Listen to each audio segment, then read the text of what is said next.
The Sudik rubbed his chin and thought what to do next. Nearby floated the submarine in which the Queen had come, but the skeezers who were in it were puzzled what to do with themselves. Perhaps they were not sorry their cruel mistress had been transformed into a diamond swan, but the transformation had left them quite helpless. The underwater boat was not operated by machinery, but by certain mystic words uttered by Q-E-O. They didn't know how to submerge it, or how to make the watertight shield cover them again, or how to make the boat go back to the castle, or make it enter the little basement room where it was usually kept. As a matter of fact, they were now shut out of their village under the great dome, and could not get back again. So one of the men called to the supreme dictator of the Flatheads, saying, "Please make us prisoners and take us to your mountain, and feed and keep us, for we have nowhere to go." Then the Sudik laughed and answered, "Not so. I can't be bothered by caring for a lot of stupid skeezers. Stay where you are, or go wherever you please, so long as you keep away from our mountain." He turned to his men and added, "We have conquered Queen Q-E-O and made her a helpless swan. The skeezers are underwater and may stay there. So, having won the war, let us go home again and make merry and feast, having after many years proved the Flatheads to be greater and more powerful than the skeezers."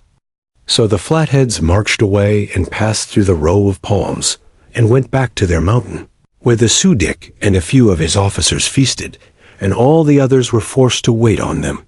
"I'm sorry we couldn't have roast pig," said the Sudik, "but as the only pig we have is made of gold, we can't eat her. Also the golden pig happens to be my wife, and even were she not gold, I am sure she would be too tough to eat." Asterisk, when the Flatheads had gone away the diamond, Swan swam back to the boat, and one of the young skeezers named Ervik said to her eagerly, "How can we get back to the island, Your Majesty?" "Am I not beautiful?" asked Q-E-O, arching her neck gracefully and spreading her diamond-sprinkled wings. "I can see my reflection in the water, and I'm sure there is no bird nor beast, nor human as magnificent as I am. How shall we get back to the island, Your Majesty?" pleaded Ervik.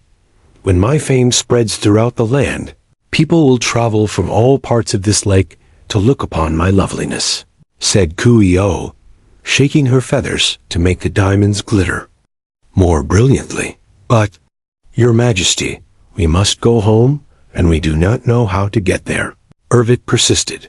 "My eyes," remarked the diamond swan, "are wonderfully blue and bright, and will charm all beholders. Tell us how to make the boat go, how to get back into the island," begged Ervik, and the others cried just as earnestly, "Tell us, Q-E-O. Tell us." "I don't know," replied the Queen in a careless tone. "You are a magic worker, a sorceress, a witch." "I was, of course, when I was a girl," she said, bending her head over the clear water to catch her reflection in it. "But now I've forgotten all such foolish things as magic. Swans are lovelier than girls, especially when they're sprinkled with diamonds. Don't you think so?" And she gracefully swam away, without seeming to care whether they answered or not. Asterisk Ervik and his companions were in despair. They saw plainly that Q-E-O could not, or would not help them. The former queen had no further thought for her island, her people, or her wonderful magic. She was only intent on admiring her own beauty. "Truly," said Ervik in a gloomy voice, "the Flatheads have conquered us." Some of these events had been witnessed by Ozma and Dorothy, and Lady Aurex, who had left the house and gone close to the glass of the dome in order to see what was going on. Many of the skeezers had also crowded against the dome, wondering what would happen next, although their vision was to an extent blurred by the water and the necessity of looking upward. At an angle, they had observed the main points of the drama enacted above.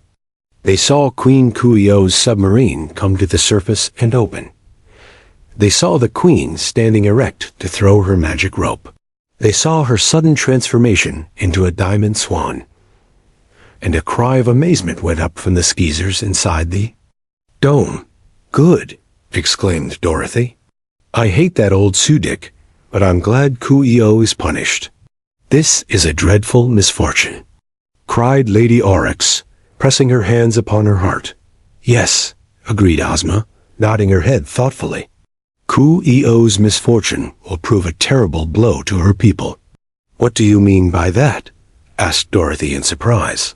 "Seems to me the Skeezers are in luck to lose their cruel queen." "If that were all, you would be right," responded Lady Aurex. "And if the island were above water, it would not be so serious. But here we all are, at the bottom of the lake, and fast prisoners in this dome. Can't you raise the island?" inquired Dorothy. "No, only Coo-ee-oh knew how to do that," was the answer. "We can try," insisted Dorothy. "If it can be made to go down, it can be made to come up.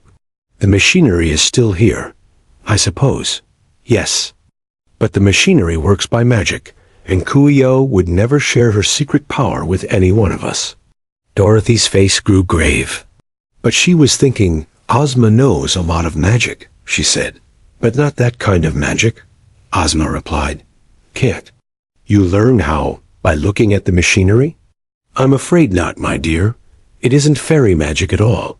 It is witchcraft." "Well," said Dorothy, turning to Lady Aurex, "you say there are other sub-sinking boats. We can get in one of those and shoot out to the top of the water, like Coo-ee-oh did, and so escape. And then we can help to rescue all the Skeezers down here. No one knows how to work the underwater boats but the Queen," declared Lady Aurex. "Isn't there any door or window in this dome that we could open?" "No, and if there were, the water would rush in to flood the dome, and we could not get out." "The Skeezers," said Ozma, "could not drown. They only get wet and soggy, and in that condition they would be very uncomfortable and unhappy. But you are a mortal girl, Dorothy, and if your magic belt protected you from death, you would have to lie forever at the bottom of the lake." "No, I'd rather die quickly," asserted the little girl. "But there are doors in the basement that open to let out the bridges and the boats, and that would not flood the dome. You know, those doors open by a magic word, and only." "Coo-ee-oh knows the word that must be uttered," said Lady Aurex. "Dear me," exclaimed Dorothy. "That dreadful queen's witchcraft upsets all my plans to escape. I guess I'll give it up, Ozma, and let you save us." Ozma smiled, but her smile was not so cheerful as usual. The Princess of Oz found herself confronted with a serious problem, and although she had no thought of despairing, she realized that the Skeezers and their island, as well as Dorothy and herself, were in grave trouble, and that, unless she could find a means to save them, they would be lost to the land of Oz for all future time. "In such a dilemma," said she, musingly, "nothing is gained by haste. Careful thought may aid us, and so may the course of events. The unexpected is always likely to happen, and cheerful patience is better than reckless action." "All right," returned Dorothy. "Take your time, Ozma. There's no hurry. How about some breakfast, Lady Aurex?" Their hostess led them back to the house, where she ordered her trembling servants to prepare and serve breakfast. All the Skeezers were frightened and anxious over the transformation of their queen into a swan. Coo-ee-oh was feared and hated, but they had depended on her magic to conquer the Flatheads, and she was the only one who could raise their island to the surface of the lake again. Before breakfast was over, several of the leading Skeezers came to Aurex to ask her advice and to question Princess Ozma, of whom they knew nothing except that she claimed to be a fairy and the ruler of all the land, including the Lake of the Skeezers. If what you told Queen Coo-ee-oh was the truth, they said to her, "You are our lawful mistress, and we may depend on you to get us out of our difficulties." "I will try to do that," Ozma graciously assured them. But you must remember that the powers of fairies are granted them to bring comfort and happiness to all who appeal to them.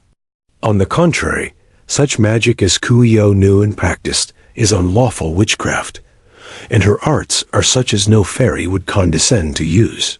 However, it is sometimes necessary to consider evil in order to accomplish good, and perhaps by studying Coo Ee oh's tools and charms of witchcraft, I may be able to save us.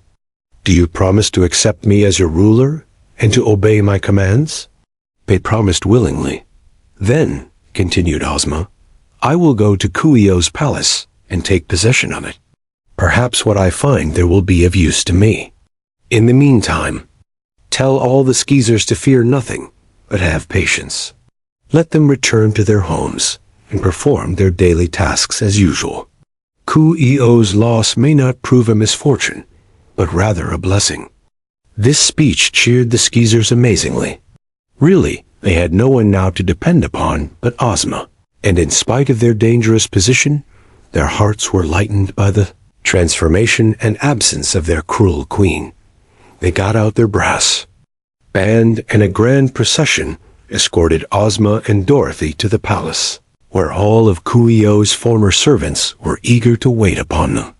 Ozma invited Lady Aurex to stay at the palace also, for she knew all about the Skeezers and their island, and had also been a favorite of the former queen, so her advice and information were sure to prove valuable. Ozma was somewhat disappointed in what she found in the palace. One room of Coo Ee oh's private suite was entirely devoted to the practice of witchcraft, and here were countless queer instruments and jars of ointments and bottles of potions, labeled with queer names and strange machines that Ozma could not guess the use of, and pickled toads and snails and lizards, and a shelf of books that were written in blood, but in a language which the ruler of Oz did not know. "Asterisk, I do not see," said Ozma to Dorothy, who accompanied her in her search. How Coo Ee oh knew the use of the magic tools she stole from the 3 adept witches. Moreover, from all reports, these adepts practiced only good witchcraft, such as would be helpful to their people, while Coo Ee oh performed only evil. "Perhaps she turned the good things to evil uses?" suggested Dorothy.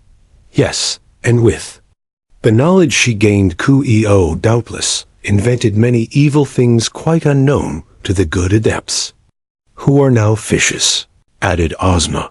"It is unfortunate for us that the Queen kept her secrets so closely guarded, for no one but herself could use any of these strange things gathered in this room. Couldn't we capture the Diamond Swan and make her tell the secrets?" asked Dorothy. "No. Even were we able to capture her, Coo Ee oh now has forgotten all the magic she ever knew.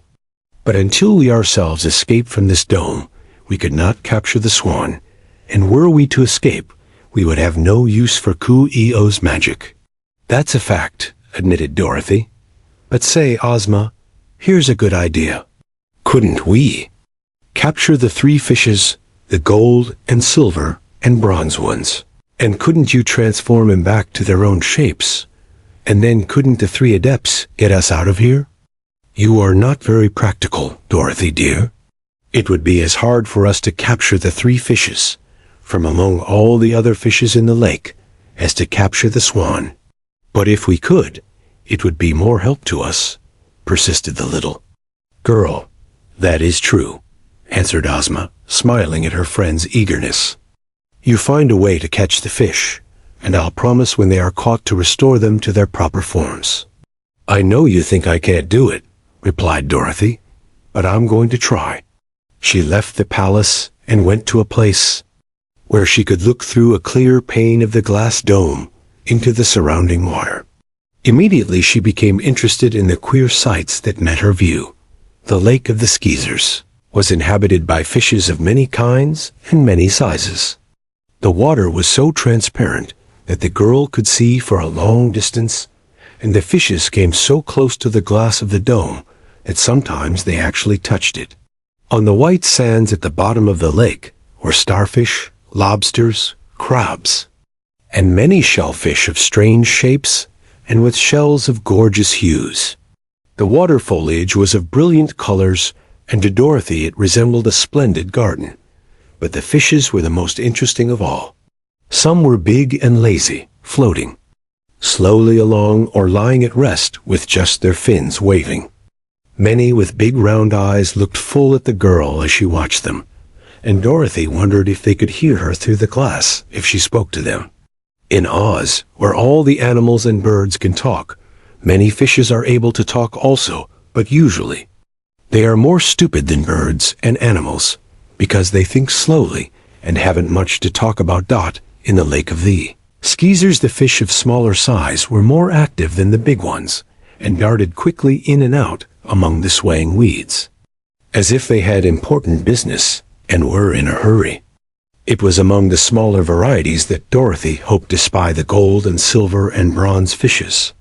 She had an idea the three would keep together, being companions now as they were in their natural forms, but such a multitude of fishes constantly passed, the scene shifting every moment, that she was not sure she would notice them, even if they appeared in view. Her eyes couldn't look in all directions, and the fishes she sought might be on the other side of the dome, or far away in the lake. Perhaps, because they were afraid of Coo-ee-oh, they've hid themselves somewhere, and don't know their enemy has been transformed, she reflected. She watched the fishes for a long time, until she became hungry, and went back to the palace for lunch. But she was not discouraged. "Anything new, Ozma?" she asked. "No, dear." "Did you discover the three fishes?" "Not yet. But there isn't anything better for me to do, Ozma, so I guess I'll go back and watch again." Glinda, the good, in her palace in the Quadling country, had many things to occupy her mind, for not only did she look after the weaving and embroidery of her bevy of maids, and assist all those who came to her to implore her help, beasts and birds as well as people, but she was a close student of the arts of sorcery, and spent much time in her magical laboratory, where she strove to find a remedy for every evil, and to perfect her skill in magic. Nevertheless, she did not forget to look in the Great Book of Records each day to see if any mention was made of the visit of Ozma and Dorothy to the enchanted mountain of the Flatheads and the magic isle of the Skeezers. The records told her that Ozma had arrived at the mountain, that she had escaped with her companion and gone to the island of the Skeezers, and that Queen Coo-ee-oh had submerged the island so that it was entirely underwater. Then came the statement that the Flatheads had come to the lake to poison the fishes, and that their supreme dictator had transformed Queen Coo-ee-oh into a swan. No other details were given in the Great Book, and so Glinda did not know that since Coo-ee-oh had forgotten her magic, none of the Skeezers knew how to raise the island to the surface again. So Glinda was not worried about Ozma and Dorothy until one morning, while she sat with her maids, there came a sudden clang of the great alarm bell. This was so unusual that every maid gave a start, and even the sorceress for a moment could not think what the alarm meant. Then she remembered the ring she had given Dorothy when she left the palace to start on her venture. In giving the ring, Glinda had warned the little girl not to use its magic powers unless she and Ozma were in real danger. But then she was to turn it on her finger, once to the right and once to the left, and Glinda's alarm bell would ring. So the sorceress now knew that danger threatened her beloved ruler and Princess Dorothy, and she hurried to her magic room to seek information as to what sort of danger it was. The answer to her question was not very satisfactory, for it was only, "Ozma and Dorothy are prisoners in the great dome of the Isle of the Skeezers, and the dome is under the water of the lake." "Hasn't Ozma the power to raise the island to the surface?" inquired Glinda. "No," was the reply, and the record refused to say more, except that Queen Coo-ee-oh, who alone could command the island to rise, had been transformed by the Flathead Sudik into a diamond swan. Then Glinda consulted the past records of the Skeezers in the Great Book. After diligent search, she discovered that Coo-ee-oh was a powerful sorceress, who had gained most of her power by treacherously transforming the adepts of magic who were visiting her, into 3 fishes gold, silver and bronze, after which she had them cast into the lake. Glinda reflected earnestly on this information, and decided that someone must go to Ozma's assistance. While there was no great need of haste, because Ozma and Dorothy could live in a submerged dome a long time, it was evident they could not get out until someone was able to raise the island. The sorceress looked through all her recipes and books of sorcery, but could find no magic that would raise a sunken island. Such a thing had never before been required in sorcery. Then Glinda made a little island, covered by a glass dome, and sunk it in a pond near her castle, and experimented in magical ways to bring it to the surface. She made several such experiments, but all were failures. It seemed a simple thing to do, yet she could not do it. Nevertheless, the wise sorceress did not despair of finding a way to liberate her friends. Finally, she concluded that the best thing to do was to go to the Skeezer country and examine the lake. While there, she was more likely to discover a solution to the problem that bothered her, and to work out a plan for the rescue of Ozma and Dorothy. So Glinda summoned her storks and her aerial chariot, and telling her maids she was going on a journey and might not soon return, she entered the chariot and was carried swiftly to the Emerald City. In Princess Ozma's palace, the Scarecrow was now acting as ruler of the land of Oz. There wasn't much for him to do, because all the affairs of state moved so smoothly, but he was there in case anything unforeseen should happen.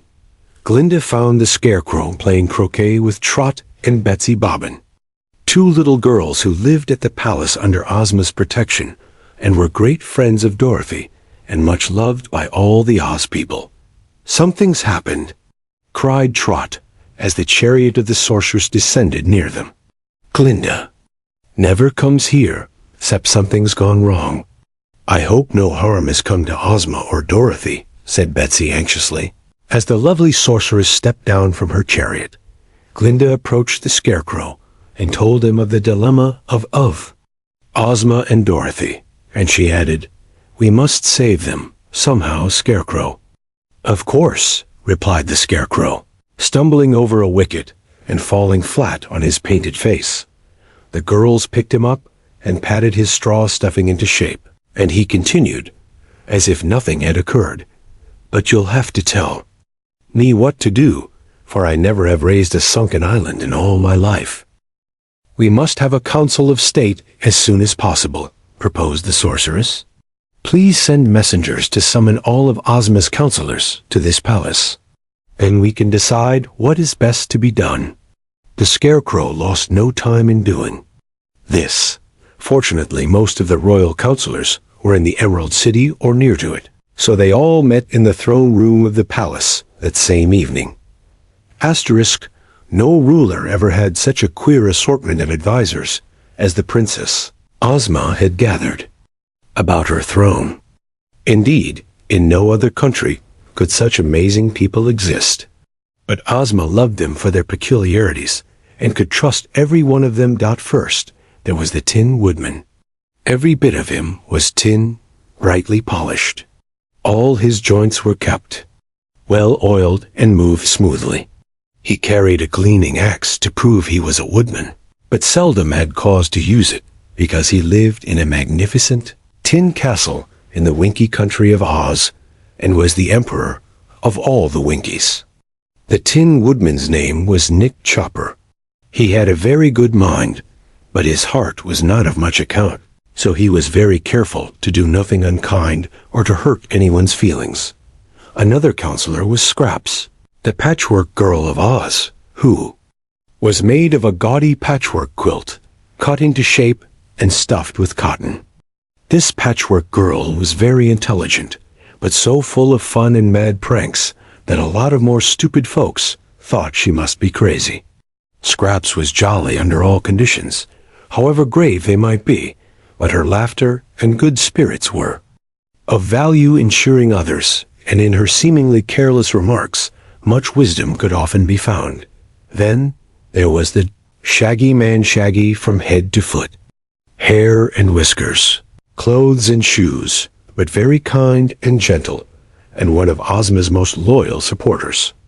Tik-Tok was there, a copper man with machinery inside him, so cleverly constructed that he moved, spoke and thought by 3 separate clockworks. Tik-Tok was very reliable because he always did exactly what he was wound up to do. But his machinery was liable to run down at times, and then he was quite helpless until wound up again. A different sort of person was Jack Pumpkinhead, one of Ozma's oldest friends and her companion on many adventures.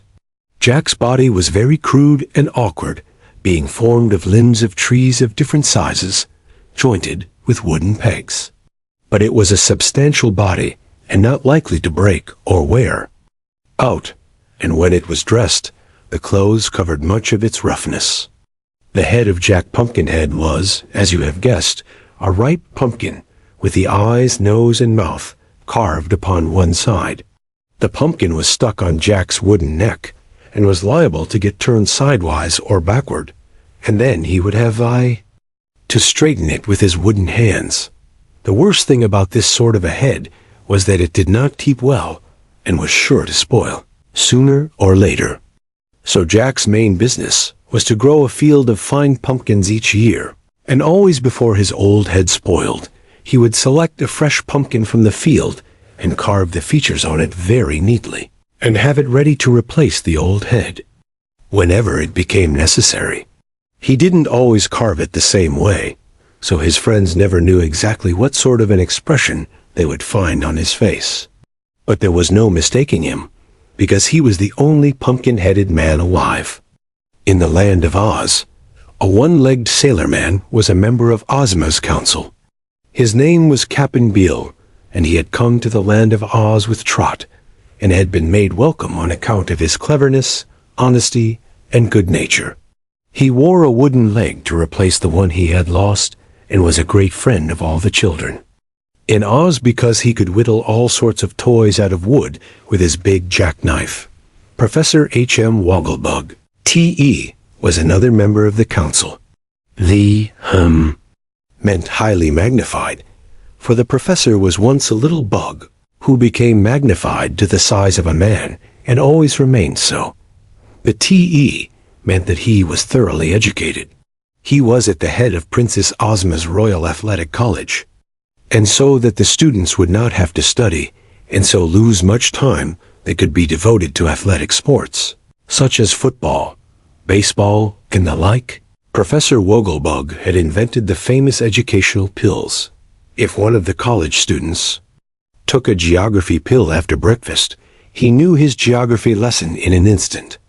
If he took a spelling pill, he at once knew his spelling lesson, and an arithmetic pill enabled the student to do any kind of sum without having to think about it.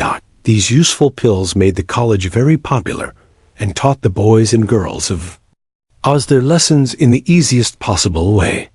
In spite of this, Professor Wogglebug was not a favorite outside his college, for he was very conceited and admired himself so much, and displayed his cleverness and learning so constantly, that no one cared to associate with him. Ozma found him of value in her councils. Nevertheless, perhaps the most splendidly dressed of all those present was a great frog as large as a man, called the Frogman, who was noted for his wise sayings. He had come to the Emerald City from the Yip country of Oz, and was a guest of honor. His long-tailed coat was of velvet, his vest of satin, and his trousers of finest silk. There were diamond buckles on his shoes, and he carried a gold-headed cane and a high silk hat. All of the bright colors were represented in his rich attire, so it tired one's eyes to look at him for long, until one became used to his splendor. Best farmer in all Oz was Uncle Henry, who was Dorothy's own uncle, and who now lived near the Emerald City with his wife Aunt Em. Uncle Henry taught the Oz people how to grow the finest vegetables and fruits and grains, and was of much use to Ozma in keeping the royal storehouses well filled. He, too, was a counselor. The reason I mention the little Wizard of Oz last is because he was the most important man in the land of Oz. He wasn't a big man in size, But he was a big man in power and intelligence, and second only to Glinda the Good in all the mystic arts of magic. Glinda had taught him, and the wizard and the sorceress were the only ones in Oz permitted by law to practice wizardry and sorcery, which they applied only to good uses and for the benefit of the people. The wizard wasn't exactly handsome, but he was pleasant to look at. His bald head was as shiny as if it had been varnished. There was always a merry twinkle in his eyes, and he was as spry as a schoolboy. Dorothy says the reason the wizard is not as powerful as Glinda is because Glinda didn't teach him all she knows. But what the wizard knows he knows very well, and so he performs some very remarkable magic. The 10 I have mentioned assembled, with the Scarecrow and Glinda, in Ozma's throne room, right after dinner that evening, and the sorceress told them all she knew of the plight of Ozma and Dorothy. Of course we must rescue them, she continued, and the sooner they are rescued, the better pleased they will be. But what we must now determine is how they can be saved. That is why I've called you together in council. The easiest way, remarked the Shaggy Man, is to raise the sunken island of the Skeezers to the top of the water again. Tell me how, said Glinda. I don't know how, Your Highness, for I have never raised a sunken island. We might all get under it and lift, suggested Professor Wogglebug. How can we get under it when it rests on the bottom of the lake? Asked the sorceress. Couldn't we throw a rope around it and pull it ashore? Inquired Jack Pumpkinhead. Why not pump the water out of the lake? Suggested the Patchwork Girl with a laugh. Do be sensible, pleaded Glinda. This is a serious matter, and we must give it serious thought. How big is the lake, and how big is the island? Was the Frogman's question. None of us can tell, for we have not been there. Asterisk in that case, said the Scarecrow. It appears to me we ought to go to the Skeezer country and examine it carefully. Quite right, agreed the Tin Woodman. Double quotes. We dash will dash have dash, padash go dash, any dash how. Remarked Tik-Tok in his jerky machine voice. The question is which of us shall go? And how many of us? Said the wizard. I shall go, of course, declared the Scarecrow. And I, said Scraps. It is my duty to Ozma to go, asserted the Tin Woodman. I could not stay away, knowing our loved princess is in danger, said the wizard. We all feel like that, Uncle Henry said. Finally, one and all present decided to go to the Skeezer country, with Glinda and the little wizard to lead them. Magic must meet magic in order to conquer it, so these 2 skillful magic workers were necessary to ensure the success of the expedition. They were all ready to start at a moment's notice, for none had any affairs of importance to attend to. Jack was wearing a newly made pumpkin head, and the Scarecrow had recently been stuffed with fresh straw. Tik-Tok's machinery was in good running order, and the Tin Woodman always was well oiled. It is quite a long journey, said Glinda. And while I might travel quickly to the Skeezer country by means of my stork chariot, the rest of you will be obliged to walk. So, as we must keep together, I will send my chariot back to my castle, and we will plan to leave the Emerald City at sunrise tomorrow. Betsy and Trot, when they heard of the rescue expedition, begged the wizard to permit them to join it, and he consented. The Glass Cat, overhearing the conversation, wanted to go also, and to this the wizard made no objection. This Glass Cat was one of the real curiosities of Oz. It had been made and brought to life by a clever magician named Dr. Pipt, who was not now permitted to work magic, and was an ordinary citizen of the Emerald City. The cat was of transparent glass, through which one could plainly see its ruby heart beating, and its pink brains whirling around the top of the head. The Glass Cat's eyes were emeralds. Its fluffy tail was of spun glass and very beautiful. The ruby heart, while pretty to look at, was hard and cold, and the Glass Cat's disposition was not pleasant at all times. It scorned to catch mice, did not eat, and was extremely lazy. If you complimented the remarkable cat on her beauty, she would be very friendly, for she loved admiration above everything. The pink brains were always working, and their owner was indeed more intelligent than most common cats. 3 other additions to the rescue party were made the next morning, just as they were setting out upon their journey. The first was a little boy called Button Bright, because he had no other name that anyone could remember. He was a fine, manly little fellow, well-mannered and good-humored, who had only one bad fault. He was continually getting lost. To be sure, Button Bright got found as often as he got lost, but when he was missing, his friends could not help being anxious about him. "Someday," predicted the Patchwork Girl, "he won't be found, and that will be the last of him." But that didn't worry Button Bright, who was so careless that he did not seem to be able to break the habit of getting lost. The second addition to the party was a munchkin boy of about Button Bright's age, named Oho. He was often called Oho the Lucky, because good fortune followed him wherever he went. He and Button Bright were close friends, although of such different natures, and Trot and Betsy were fond of both. The third and last to join the expedition was an enormous lion, one of Ozma's regular guardians, and the most important and intelligent beast in all Oz. He called himself the Cowardly Lion, saying that every little danger scared him so badly that his heart thumped against his ribs. But all who knew him knew that the Cowardly Lion's fears were coupled with bravery, and that, however much he might be frightened, he summoned courage to meet every danger he encountered. Often he had saved Dorothy and Ozma in times of peril, but afterward he moaned and trembled and wept because he had been so scared.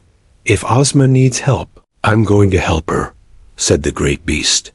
"Also, I suspect the rest of you may need me on the journey, especially Trot and Betsy, for you may pass through a dangerous part of the country.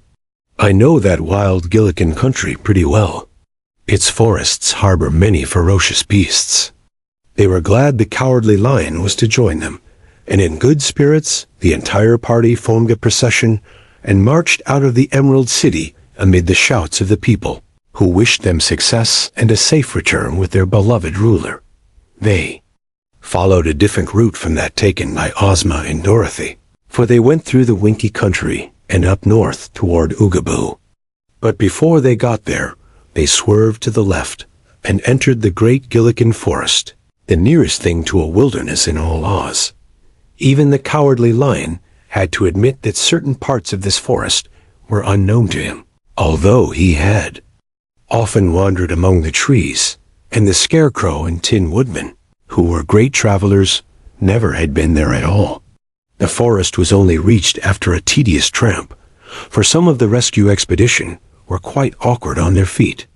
The Patchwork Girl was as light as a feather and very spry.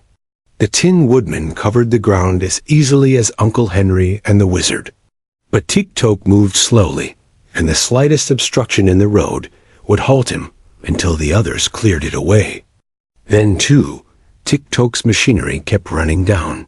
So Betsy and Trot took turns in winding it up. The Scarecrow was more clumsy, but less bother, for although he often stumbled and fell, he could scramble up again, and a little patting of his straw-stuffed body would put him in good shape again. Another awkward one was Jack Pumpkinhead, for walking would jar his head around on his neck, and then he would be likely to go in the wrong direction. But the Frogman took Jack's arm, and then he followed the path more easily. Cap'n Bill's wooden leg didn't prevent him from keeping up with the others, and the old sailor could walk as far as any of them. When they entered the forest, the Cowardly Lion took the lead. There was no path here for men, but many beasts had made paths of their own, which only the eyes of a lion, practiced in woodcraft, could discern. So he stalked ahead and wound his way in and out, the others following in single file, Glinda being next to the lion. There are dangers in the forest, of course, but as the huge lion headed the party, he kept the wild denizens of the wilderness from bothering the travelers. Once, to be sure, an enormous leopard sprang upon the Glass Cat and caught her in his powerful jaws, but he broke several of his teeth and with howls of pain and dismay dropped his prey and vanished among the trees. "You hurt?" Trot anxiously inquired of the glass cat. "How silly!" exclaimed the creature in an irritated tone of voice. "Nothing can hurt glass, and I'm too solid to break easily. But I'm annoyed at that leopard's impudence. He has no respect for beauty or intelligence. If he had noticed my pink brain's work, I'm sure he would have realized I'm too important to be grabbed in a wild beast's jaws." "Never mind," said Trot consolingly. "I'm sure he won't do it again." They were almost in the center of the forest when Oho, the Munchkin boy, suddenly said, "Why, where's Button Bright?" They halted and looked around them.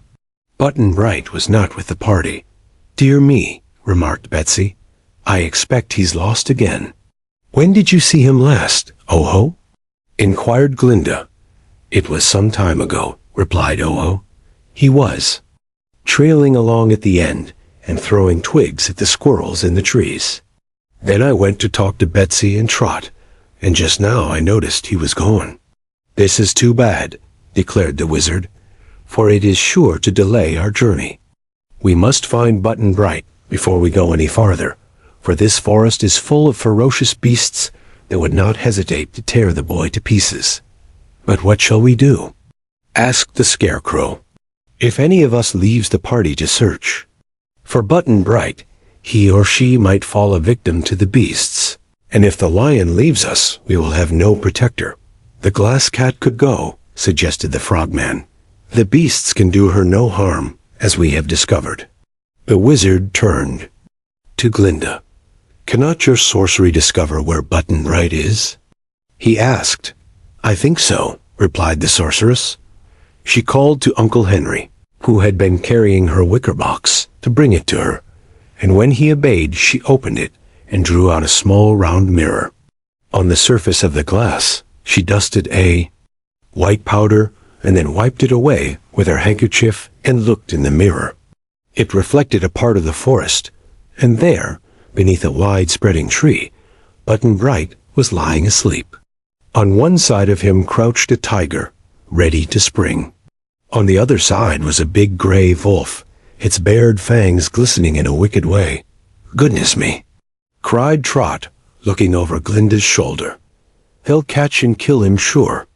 Everyone crowded around for a glimpse at the magic mirror. Pretty bad," said the Scarecrow sorrowfully. "Asterisk comes of getting lost," said Cap'n Bill, sighing. "Yes, he's a goner," said the Frogman, wiping his eyes on his purple silk handkerchief. "But where is he? Can't we save him?" asked Oho the Lucky. "If we knew where he is, we could probably save him," replied the little wizard. "But that tree looks so much like all the other trees that we can't tell whether it's far away or nearby." "Look at Glinda," exclaimed Betsy. Glinda, having handed the mirror to the wizard, had stepped aside and was making strange passes with her outstretched arms and reciting in low, sweet tones a mystical incantation. Most of them watched the sorceress with anxious eyes, despair giving way to the hope that she might be able to save their friend. The wizard, however, watched the scene in the mirror, while over his shoulders peered Trot, the Scarecrow, and the Shaggy Man. What they saw was more strange than Glinda's actions. The tiger started to spring on the sleeping boy, but suddenly lost its power to move and lay flat upon the ground. The gray wolf seemed unable to lift its feet from the ground. It pulled first at one leg and then at another, and finding itself strangely confined to the spot, began to bark and snarl angrily. They couldn't hear the barkings and snarls, but they could see the creature's mouth open and its thick lips move. Button Bright, however, being but a few feet away from the wolf, heard its cries of rage, which wakened him from his untroubled sleep. The boy sat up and looked first at the tiger and then at the wolf. His face showed that for a moment he was quite frightened, but he soon saw that the beasts were unable to approach him, and so he got upon his feet and examined them curiously. with a mischievous smile upon his face. Then he deliberately kicked the tiger's head with his foot, and catching up a fallen branch of a tree, he went to the wolf and gave it a good whacking. Both the beasts were furious at such treatment, but could not resent it. Button-Bright now threw down the stick, and with his hands in his pockets, wandered carelessly away. "Now," said Glinda, "let the glass cat run and find him. He is in that direction," pointing the way, "but how far off I do not know. Make haste and lead him back to us as quickly as you can." The glass cat did not obey everyone's orders, but she really feared the great sorceress. So as soon as the words were spoken, the crystal animal darted away and was quickly lost to sight. The wizard handed the mirror back to Glinda, for the woodland scene had now faded from the glass.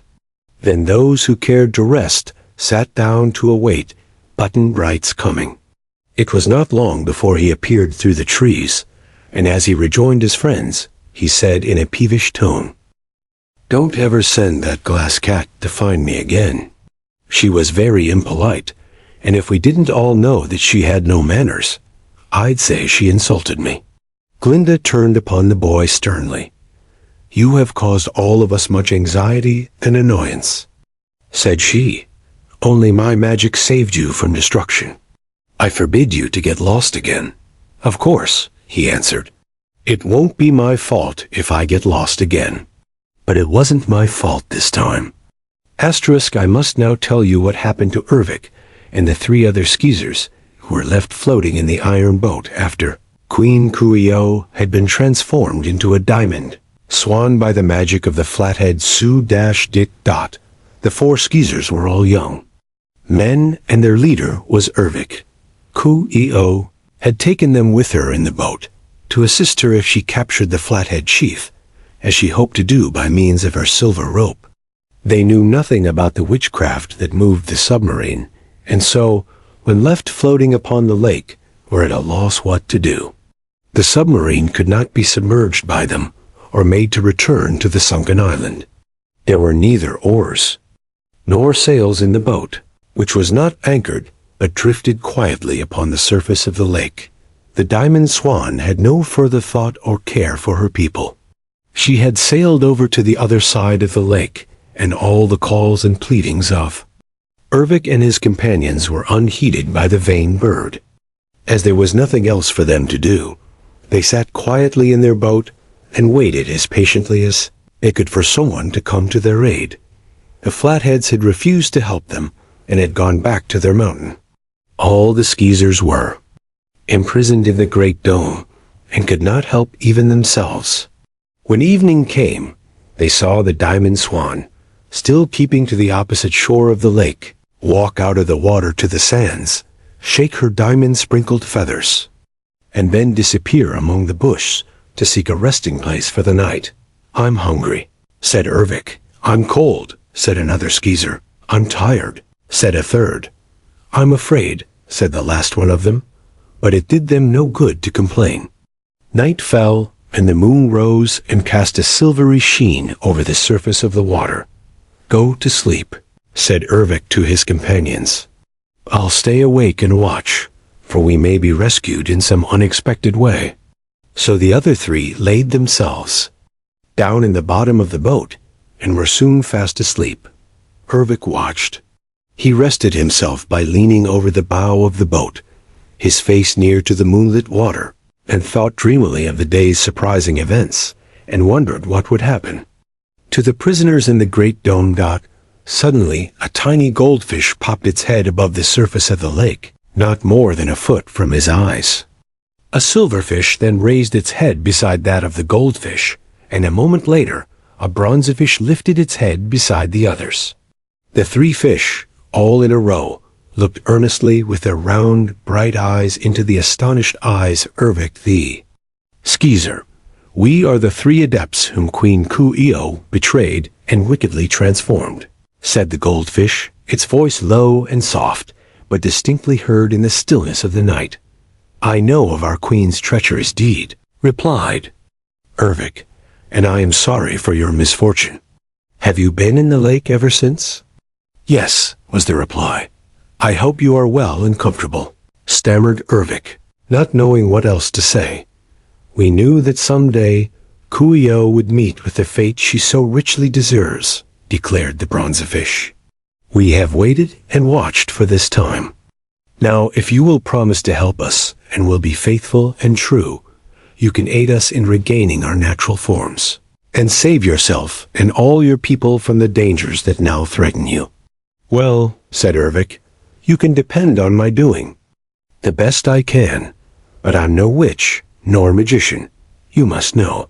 "All we ask is that you obey our instructions," returned the silverfish. "We know that you are honest, and that you served Kuio only because you were obliged to in order to escape her anger. Do as we command, and all will be well." "Asterisk, I promise," exclaimed the young man. "Tell me what I am to do first." "You will find in the bottom of your boat the silver cord which dropped from Kuio's hand when she was transformed," said the goldfish. "Tie one end of that cord to the bow of your boat and drop the other end to us in the water. Together, we will pull your boat to the shore." Asterisk Ervik much doubted that the 3 small fishes could move so heavy a boat. But he did as he was told, and the fishes all seized their end of the silver cord in their mouths and headed toward the nearest shore, which was the very place where the Flatheads had stood when they conquered Queen Ku-E-O. At first the boat did not move at all, although the fishes pulled with all their strength. But presently the strain began to tell. Very slowly the boat crept toward the shore, gaining more speed at every moment. A couple of yards away from the sandy beach, the fishes dropped the cord from their mouths and swam to one side, while the iron boat, being now underway, continued to move until its prow grated upon the sands. Ervik leaned over the side and said, "To the fishes, what next?" "You will find upon the sand," said the silverfish, "a copper kettle, which the Sudik forgot when he went away. Cleanse it thoroughly in the water of the lake, for it has had poison in it. When it is cleaned, fill it with fresh water and hold it over the side of the boat, so that we 3 may swim into the kettle. We will then instruct you further." "Do you wish me to catch you then?" asked Ervik in surprise. "Yes," was the reply. So Ervik jumped out of the boat and found the copper kettle. Carrying it a little way down the beach, he washed it well, scrubbing away every drop of the poison it had contained with sand from the shore. Then he went back to the boat. Ervik's comrades were still sound asleep and knew nothing of the 3 fishes or what strange happenings were taking place about them. Ervik dipped the kettle in the lake, holding fast to the handle until it was under water. The gold and silver and bronze fishes promptly swam into the kettle. The young skeezer then lifted it, poured out a little of the water so it would not spill over the edge, and said to the fishes, "What next? Carry the kettle to the shore. Take 100 steps to the east, along the edge of the lake, and then you will see a path leading through the meadows, uphill and down dale. Follow the path until you come to a cottage which is painted a purple color with white trimmings. When you stop at the gate of this cottage, we will tell you what to do next. Be careful, above all, not to stumble and spill the water from the kettle, or you would destroy us, and all you have done would be in vain." The goldfish issued these commands, and Ervik promised to be careful and started to obey. He left his sleeping comrades in the boat, stepping cautiously over their bodies, and on reaching the shore, took exactly 100 steps to the east. Then he looked for the path, and the moonlight was so bright that he easily discovered it, although it was hidden from view by tall weeds, until one came full upon it. This path was very narrow, and did not seem to be much used, but it was quite distinct, and Ervik had no difficulty in following it. He walked through a broad meadow, covered with tall grass and weeds, up a hill and down into a valley, and then up another hill and down again. It seemed to Ervik that he had walked miles and miles. Indeed, the moon sank low, and day was beginning to dawn, when finally he discovered by the roadside a pretty little cottage, painted purple with white trimmings. It was a lonely place. No other buildings were anywhere about, and the ground was not tilled at all. No farmer lived here, that was certain. Who would care to dwell in such an isolated place? But Ervik did not bother his head long with such questions. He went up to the gate that led to the cottage, set the copper kettle carefully down, and bending over it asked, "What next?" When Glinda the Good and her followers of the rescue expedition came in sight of the enchanted mountain of the Flatheads. It was away to the left of them, for the route they had taken through the great forest was some distance from that, followed by Ozma and Dorothy. They halted a while to decide whether they should call upon the Supreme Dictator first, or go on to the Lake of the Skeezers. "If we go to the mountain," said the wizard, "we may get into trouble with that wicked Sudik, and then we would be delayed in rescuing Ozma and Dorothy. So I think our best plan will be to go to the Skeezer country, raise the sunken island, and save our friends and the imprisoned Skeezers. Afterward, we can visit the mountain and punish the cruel magician of the Flatheads." "That is sensible," approved the Shaggy Man. "I quite agree with you." The others, too, seemed to think the wizard's plan the best, and Glinda herself commended it. So on they marched toward the line of palm trees that hid the Skeezers' lake from view, that pretty soon they came to the palms. These were set closely together, the branches, which came quite to the ground, being so tightly interlaced that even the glass cat could scarcely find a place to squeeze through. The path which the Flatheads used was some distance away. "Here's a job for the Tin Woodman," said the Scarecrow Dot. So the Tin Woodman, who was always glad to be of use, set to work with his sharp, gleaming axe, which he always carried, and in a surprisingly short time had chopped away enough branches to permit them all to pass easily through the trees. Now the clear waters of the beautiful lake were before them, and, by looking closely, they could see the outlines of the great dome of the sunken island, far from shore and directly in the center of the lake. Of course, every eye was at first fixed upon this dome, where Ozma and Dorothy and the Skeezers were still fast prisoners. But soon their attention was caught by a more brilliant sight, for here was the diamond swan swimming just before them, its long neck arched proudly, the amethyst eyes gleaming, and all the diamond-sprinkled feathers glistening splendidly under the rays of the sun. "That," said Glinda, "is the transformation of Queen Coo-ee-oh, the haughty and wicked witch who betrayed the three adepts at magic and treated her people like slaves." "She's wonderfully beautiful now," remarked the Frogman. "It doesn't seem like much of a punishment," said Trot. "The Flathead Sudik ought to have made her a toad." "I am sure Coo-ee-oh is punished," said Glinda, "for she has lost all her magic power and her grand palace, and can no longer misrule the poor Skeezers." "Let us call to her and hear what she has to say," proposed the Wizard Dot. So Glinda beckoned the diamond swan, which swam gracefully to a position near them.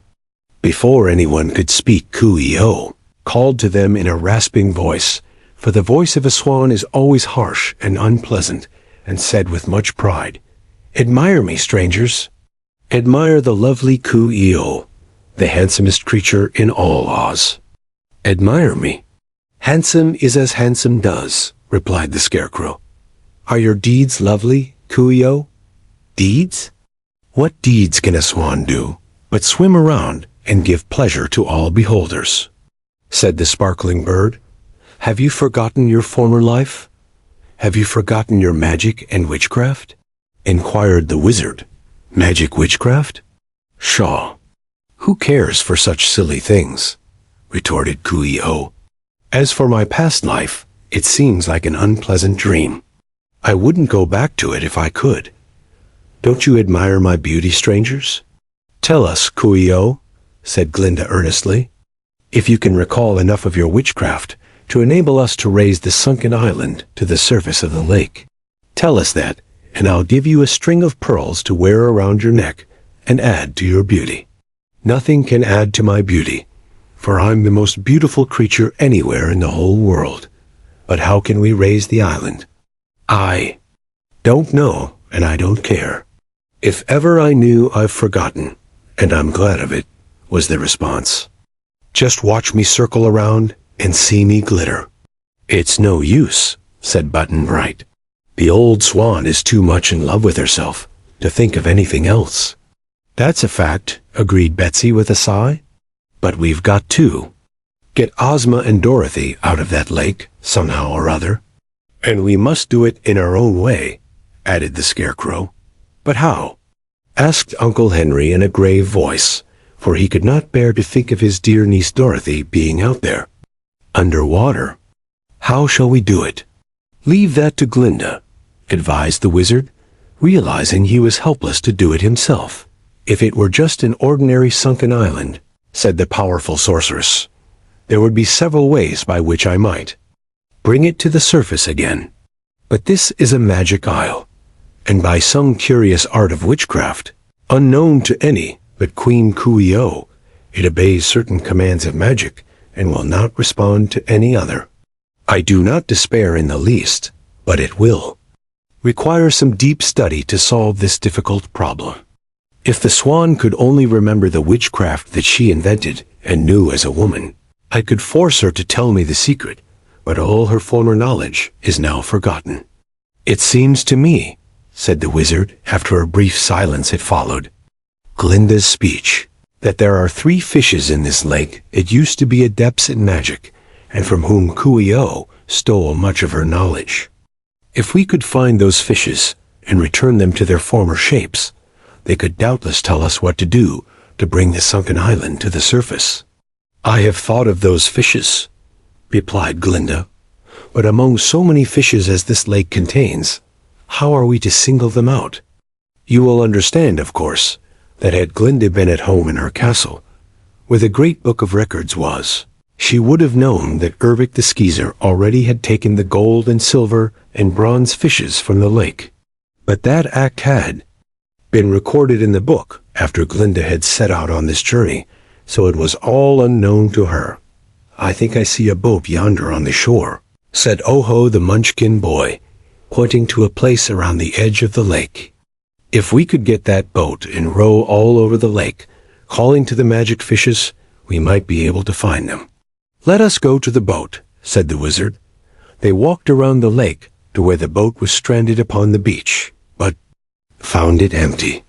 It was a mere shell of blackened steel with a collapsible roof that, when in position, made the submarine watertight. But at present, the roof rested in slots on either side of the magic craft. There were no oars or sails, no machinery to make the boat go, and although Glinda promptly realized it was meant to be operated by witchcraft, she was not acquainted with that sort of magic. However, said she, the boat is merely a boat, and I believe I can make it obey a command of sorcery, as well as it did the command of witchcraft. After I have given a little thought to the matter, the boat will take us wherever we desire to go. Not all of us, returned the wizard, for it won't hold so many. But most noble sorceress, provided you can make the boat go. Of what use will it be to us? Can't we use it to catch the 3 fishes? Asked Button Bright. It will not be necessary to use the boat for that purpose, replied Glinda. Wherever in the lake the enchanted fishes may be, they will answer to my call. What I am trying to discover is how the boat came to be on this shore, while the island on which it belongs is underwater yonder. Did Coo-ee-oh come here in the boat to meet the Flatheads before the island was sunk, or afterward? No one could answer that question, of course. But while they pondered the matter, 3 young men advanced from the line of trees and rather timidly bowed to the strangers. Who are you, and where did you come from? Inquired the wizard. We are Skeezers, answered one of them, and our home is on the magic isle of the lake. We ran away when we saw you coming, and hid behind the trees, but as you are strangers, and seem to be friendly, we decided to meet. You, for we are in great trouble and need assistance. If you belong on the island, why are you here? Demanded Glinda. So they told her all the story. How the queen had defied the Flatheads and submerged the whole island so that her enemies could not get to it or destroy it. How, when the Flatheads came to the shore, Coo-ee-oh had commanded them, together with their friend Ervic, to go with her in the submarine to conquer the Sudik, and how the boat had shot out from the basement of the sunken isle, obeying a magic word, and risen to the surface, where it opened and floated upon the water. Then followed the account of how the Sudik had transformed Coo-ee-oh into a swan, after which she had forgotten all the witchcraft she ever knew. The young men told how in the night when they were asleep, their comrade Ervic had mysteriously disappeared, while the boat in some strange manner had floated to the shore and stranded upon the beach.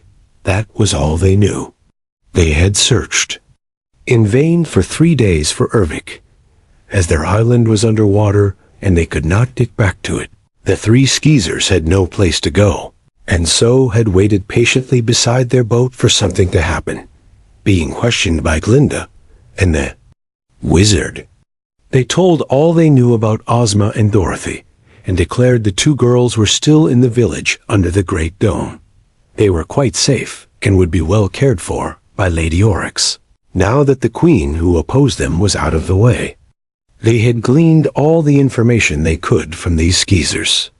The wizard said to Glinda, "If you find you can make this boat obey your sorcery, you could have it return to the island, submerge itself, and enter the door in the basement from which it came. But I cannot see that our going to the sunken island would enable our friends to escape. We would only join them as prisoners." "Not so, friend wizard," replied Glinda. "If the boat would obey my commands to enter the basement door, it would also obey my commands to come out again, and I could bring Ozma and Dorothy back with me." "And leave all of our people still imprisoned?"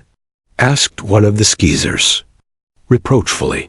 "By making several trips in the boat, Glinda could fetch all your people to the shore," replied the wizard.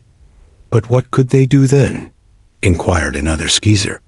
"They would have no homes and no place to go, and would be at the mercy of their enemies, the Flatheads." "That is true," said Glinda the Good.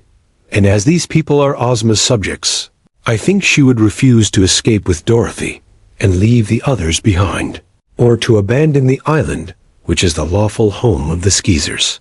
I believe the best plan will be to summon the 3 fishes and learn from them how to raise the island." The little wizard seemed to think that this was rather a forlorn hope. "How will you summon them?" he asked the lovely sorceress. "And how can they hear you?"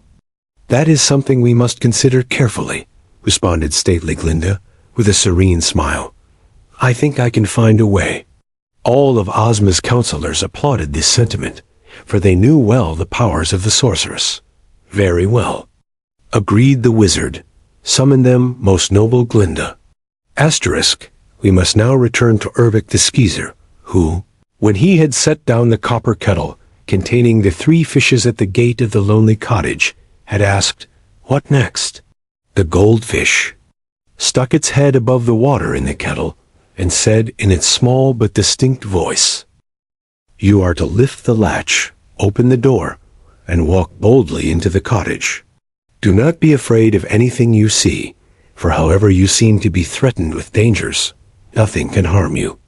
The cottage is the home of a powerful Yukahu named Riera the Red, who assumes all sorts of forms, sometimes changing her form several times in a day, according to her fancy. What her real form may be, we do not know. This strange creature cannot be bribed with treasure, or coaxed through friendship, or won by pity. She has never assisted anyone, or done wrong to anyone, that we know of. All her wonderful powers are used for her own selfish amusement. She will order you out of the house, but you must refuse to go. Remain and watch Riera closely, and try to see what she uses to accomplish her transformations. If you can discover the secret, whisper it to us, and we will then tell you what to do next." "That sounds easy," returned Ervik, who had listened carefully. "But are you sure she will not hurt me, or try to transform me?" "She may change your form," replied the goldfish, "but do not worry if that happens, for we can break that enchantment easily. You may be sure that nothing will harm you, so you must not be frightened at anything you see or hear." Now Ervik was as brave as any ordinary young man, and he knew the fishes who spoke to him were truthful and to be relied upon. Nevertheless, he experienced a strange sinking of the heart as he picked up the kettle and approached the door of the cottage. His hand trembled as he raised the latch, but he was resolved to obey his instructions. He pushed the door open, took 3 strides into the middle of the one room the cottage contained, and then stood still and looked around him. The sights that met his gaze were enough to frighten anyone who had not been properly warned. On the floor just before Ervik lay a great crocodile, its red eyes gleaming wickedly, and its wide-open mouth displaying rows of sharp teeth. Horned toads hopped about. Each of the 4 upper corners of the room was festooned with a thick cobweb, in the center of which sat a spider as big around as a wash basin, and armed with pincher-like claws. A red and green lizard was stretched at full length on the windowsill, and black rats darted in and out of the holes they had gnawed in the floor of the cottage. But the most startling thing was a huge gray ape which sat upon a bench and knitted. It wore a lace cap, such as old ladies wear, and a little apron of lace, but no other clothing. Its eyes were bright and looked as if coals were burning in them. The ape moved as naturally as an ordinary person might, and on Ervik's entrance, stopped knitting and raised its head to look at him. "Get out!" cried a sharp voice, seeming to come from the ape's mouth. Ervik saw another bench, empty, just beyond him, so he stepped over the crocodile, sat down upon the bench, and carefully placed the kettle beside him. "Get out!" again cried the voice. Ervik shook his head. "No," said he. "I'm going to stay." The spiders left their 4 corners, dropped to the floor, and made a rush toward the young skeezer, circling around his legs with their pinchers extended. Ervik paid no attention to them. An enormous black rat ran up Ervik's body, passed around his shoulders, and uttered piercing squeals in his ears, but he did not wince. The green and red lizard, coming from the windowsill, approached Ervik and began spitting a flaming fluid at him, but Ervik merely stared at the creature, and its flame did not touch him. The crocodile raised its tail and, swinging around, swept Ervik off the bench with a powerful blow. But the skeezer managed to save the kettle from upsetting, and he got up, shook off the horned toads that were crawling over him, and resumed his seat on the bench. All the creatures, after this first attack, remained motionless, as if awaiting orders. The old gray ape knitted on, not looking toward Ervik now, and the young skeezer stolidly kept his seat. He expected something else to happen, but nothing did. A full hour passed, and Ervik was growing nervous. "What do you want?" the ape asked at last. "Nothing," said Ervik. "You may have that," retorted the ape. And at this, all the strange creatures in the room broke into a chorus of cackling laughter. Another long wait. "Do you know who I am?" questioned the ape.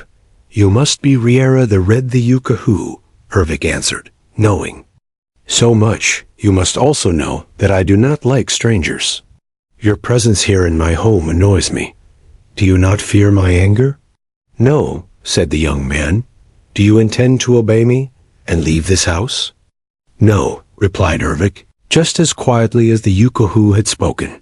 The ape knitted for a long time before resuming the conversation.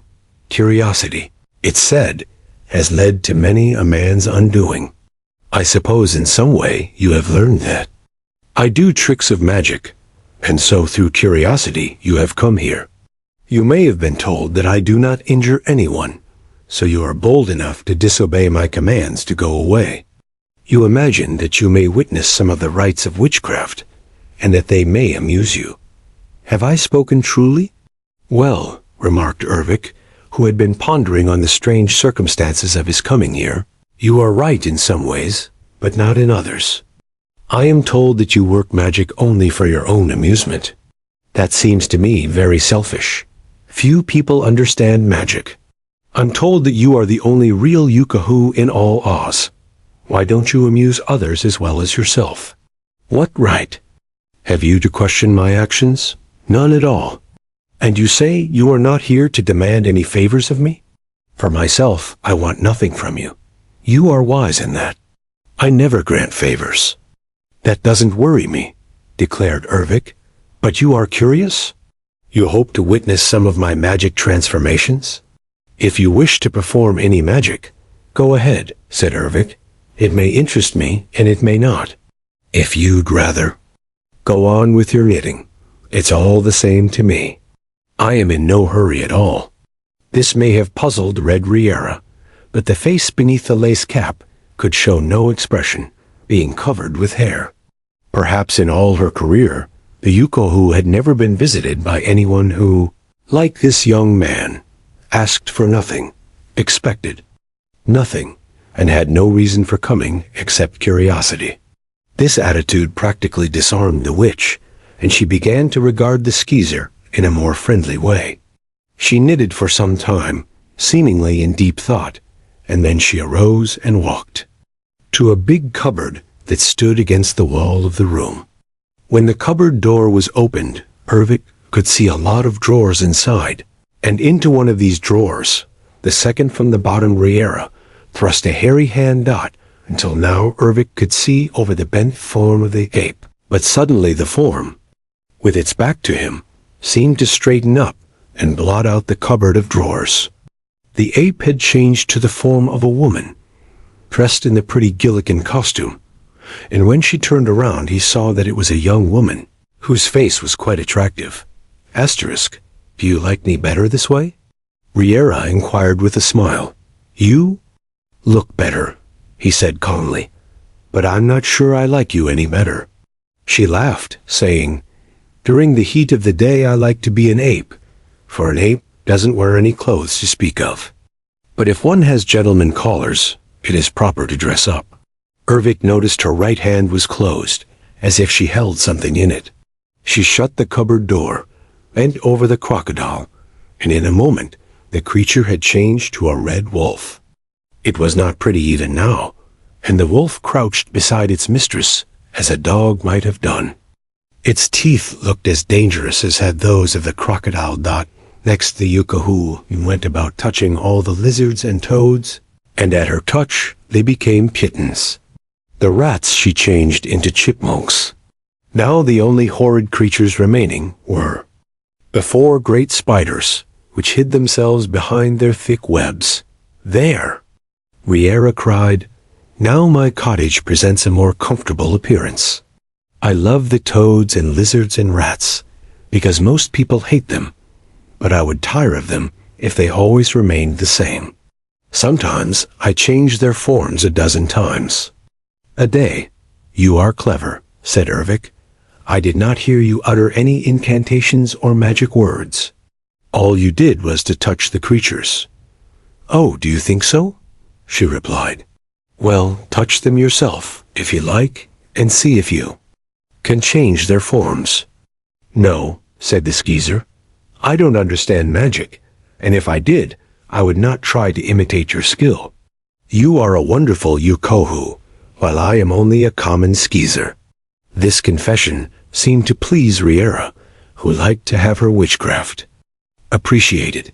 Will you go away now? She asked. I prefer to be alone. I prefer to stay here, said Ervik, in another person's home where you are not wanted. Yes. Is not your curiosity yet satisfied? Demanded Riera with a smile. I don't know. Is there anything else you can do? Many things, but why should I exhibit my powers to a stranger? I can think of no reason at all, he replied.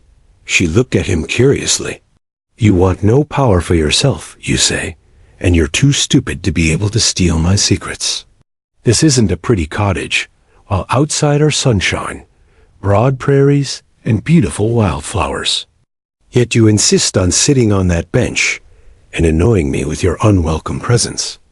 What have you in that kettle? 3 fishes, he answered readily. Where did you get them? I caught them in the lake of the Skeezers. What do you intend to do with the fishes? I shall carry them to the home of a friend of mine who has 3 children. The children will love to have the fishes for pets. She came over to the bench and looked into the kettle with the 3 fishes. We're swimming quietly in the water. They're pretty, said Riera. Let me transform them into something else. No, objected the Skeezer. I love to transform things. It's so interesting. And I've never transformed any fishes in all my life. Let them alone, said Ervik. What shapes would you prefer them to have? I can make them turtles or cute little seahorses. Or I could make them piglets or rabbits or guinea pigs. Or, if you like, I can make chickens of them, or eagles, or blue jays. Let them alone, repeated Ervik. You're not a very pleasant visitor, laughed Red Riera. People accuse me of being cross and crabbed and unsociable, and they are quite right. If you had come here pleading and begging for favors, and half afraid of my Yukohu magic, I'd have abused you until you ran away. But you're quite different from that. You're the unsociable and crabbed and disagreeable one, and so I, like you, and bear with your grumpiness. It's time for my midday meal. Are you hungry? No, said Ervik, although he really desired food. Well, I am, Riera declared and clapped her hands together. Instantly a table appeared, spread, with linen and bearing dishes of various foods, some smoking hot. There were 2 plates laid, one at each end of the table, and as soon as Riera seated herself, all her creatures gathered around her, as if they were accustomed to be fed when she ate. The wolf squatted at her right hand, and the kittens and chipmunks gathered at her left. Come, stranger, sit down and eat, she called cheerfully. And while we're eating, let us decide into what forms we shall change your fishes. They're all right as they are, asserted Ervik, drawing up his bench to the table. The fishes are beauties, 1 gold, 1 silver, and 1 bronze. Nothing that has life is more lovely than a beautiful fish. What? Am I not more lovely? Riera asked, smiling at his serious face. I don't object to you for a Yukohu. You know, he said, helping himself to the food and eating with good appetite.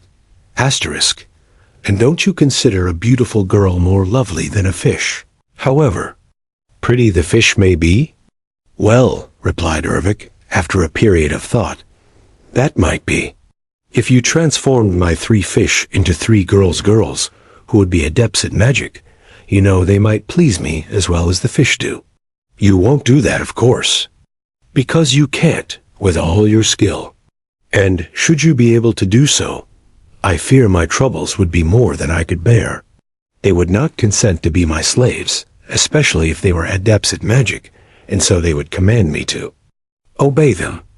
No, Mistress Riera, let us not transform the fishes at all. The Skeezer had put his case with remarkable cleverness. He realized that if he appeared anxious for such a transformation, the Yukoho would not perform it. Yet he had skillfully suggested that they be made adepts at magic. After the meal was over, and Riera had fed her pets, including the 4 monster spiders which had come down from their webs to secure their share, she made the table disappear from the floor of the cottage. I wish you'd consent to my transforming your fishes, she said, as she took up her knitting again. The Skeezer made no reply. He thought it unwise to hurry matters.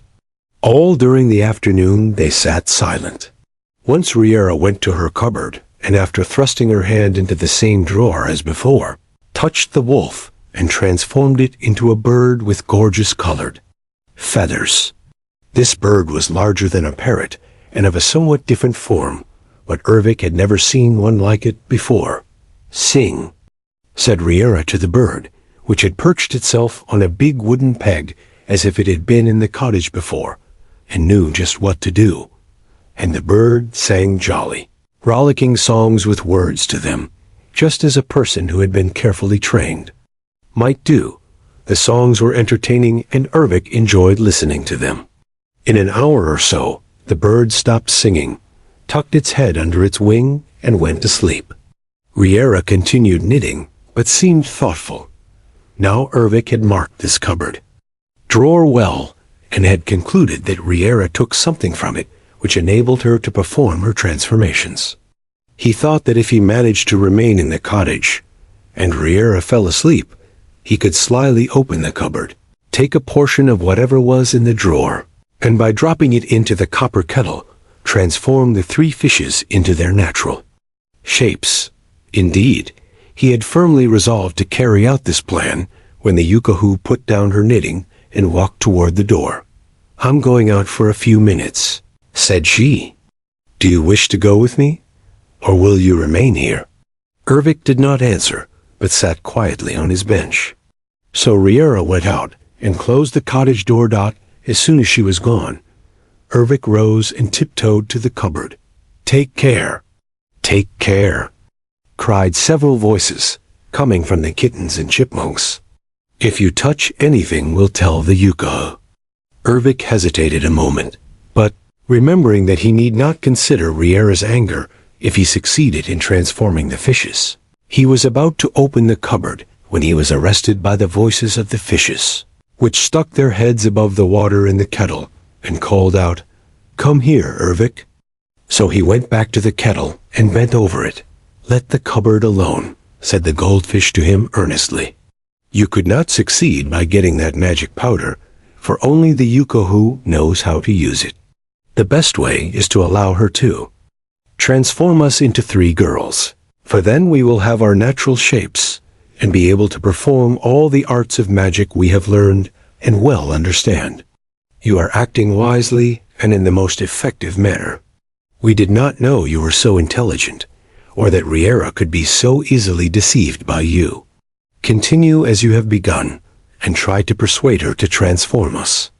But insist that we be given the forms of girls."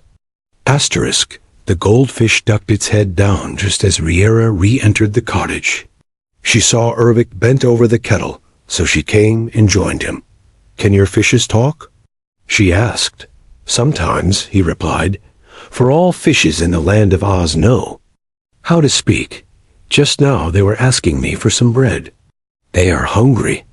"Well, they can have some bread," said Riera, "but it is nearly supper time, and if you would allow me to transform your fishes into girls, they could join us at the table and have plenty of food, much nicer than crumbs.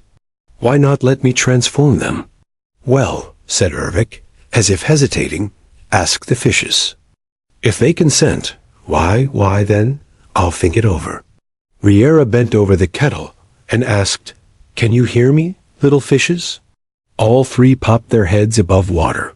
"We can hear you," said the bronzefish. "I want to give you other forms, such as rabbits, or turtles, or girls, or something. But your master, the surly skeezer, does not wish me to. However, he has agreed to the plan if you will consent." "We'd like to be girls," said the silverfish. No," exclaimed Ervik. "If you promise to make us 3 beautiful girls." "We will consent," said the goldfish. No," exclaimed Ervik again. "Also make us adepts at magic," added the bronzefish. "I don't know exactly what that means," replied Riera musingly, "but as no adept at magic is as powerful as Yukahu, I'll add that to the transformation. We won't try to harm you or to interfere with your magic in any way," promised the goldfish. "On the contrary, we will be your friends. Will you agree to go away and leave me alone in my cottage whenever I command you to do so?" asked Riera. "We promise that," cried the 3 fishes. "Don't do it. Don't consent to the transformation," urged Ervik. "They have already consented," said the Yukahu, laughing in his face. "And you have promised me to abide by their decision. So, friend Skeezer, I shall perform the transformation, whether you like it or not." Ervik seated himself on the bench again. a deep scowl on his face, but joy in his heart. Riera moved over to the cupboard, took something from the drawer, and returned to the copper kettle. She was clutching something tightly in her right hand, but with her left she reached within the kettle, took out the 3 fishes, and laid them carefully on the floor, where they gasped in distress at being out of water. Riera did not keep them in misery more than a few seconds, for she touched each one with her right hand, and instantly the fishes were transformed into 3 tall and slender young women, with fine, intelligent faces and clothed in handsome, clinging gowns. The one who had been a goldfish had beautiful, golden hair and blue eyes, and was exceedingly fair of skin. The one who had been a bronzefish had dark brown hair and clear gray eyes, and her complexion matched these lovely features. The one who had been a silverfish had snow-white hair of the finest texture and deep brown eyes. The hair contrasted exquisitely with her pink cheeks and ruby-red lips, nor did it make her look a day older than her 2 companions.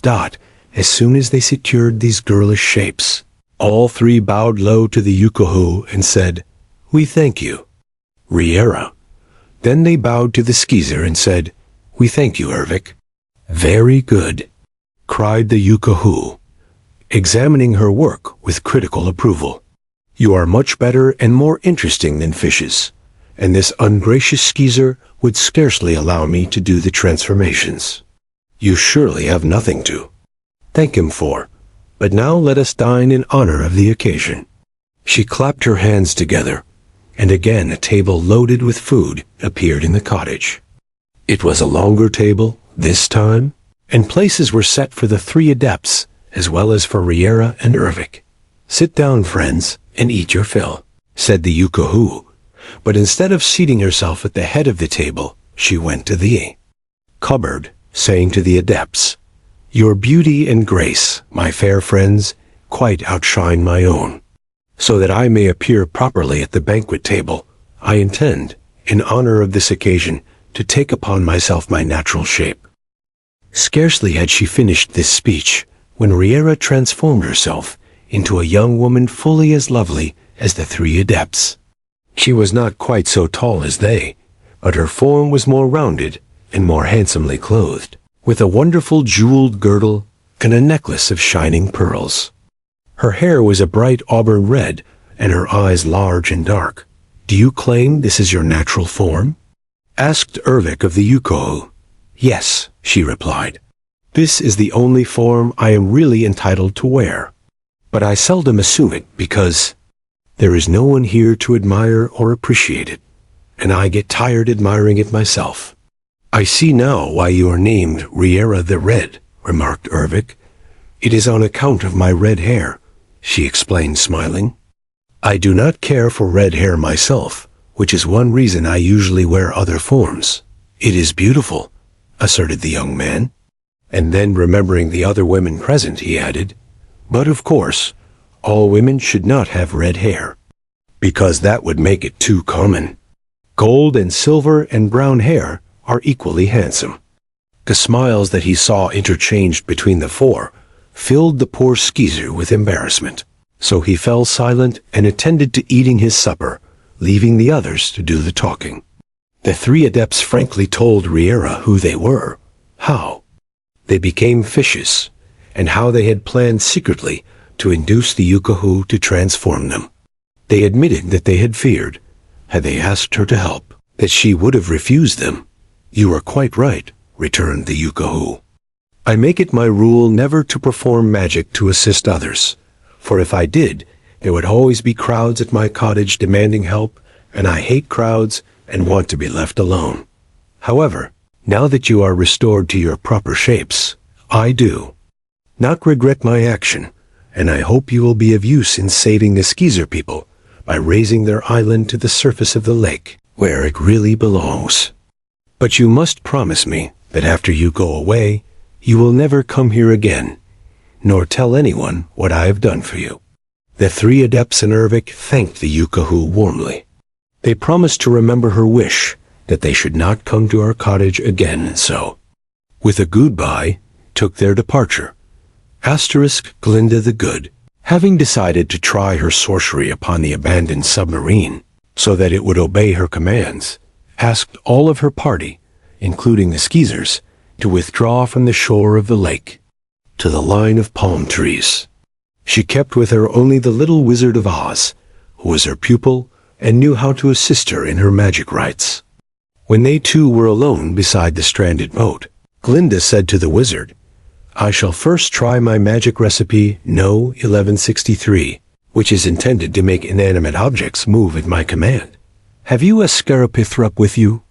"Yes, I always carry one in my bag," replied the wizard.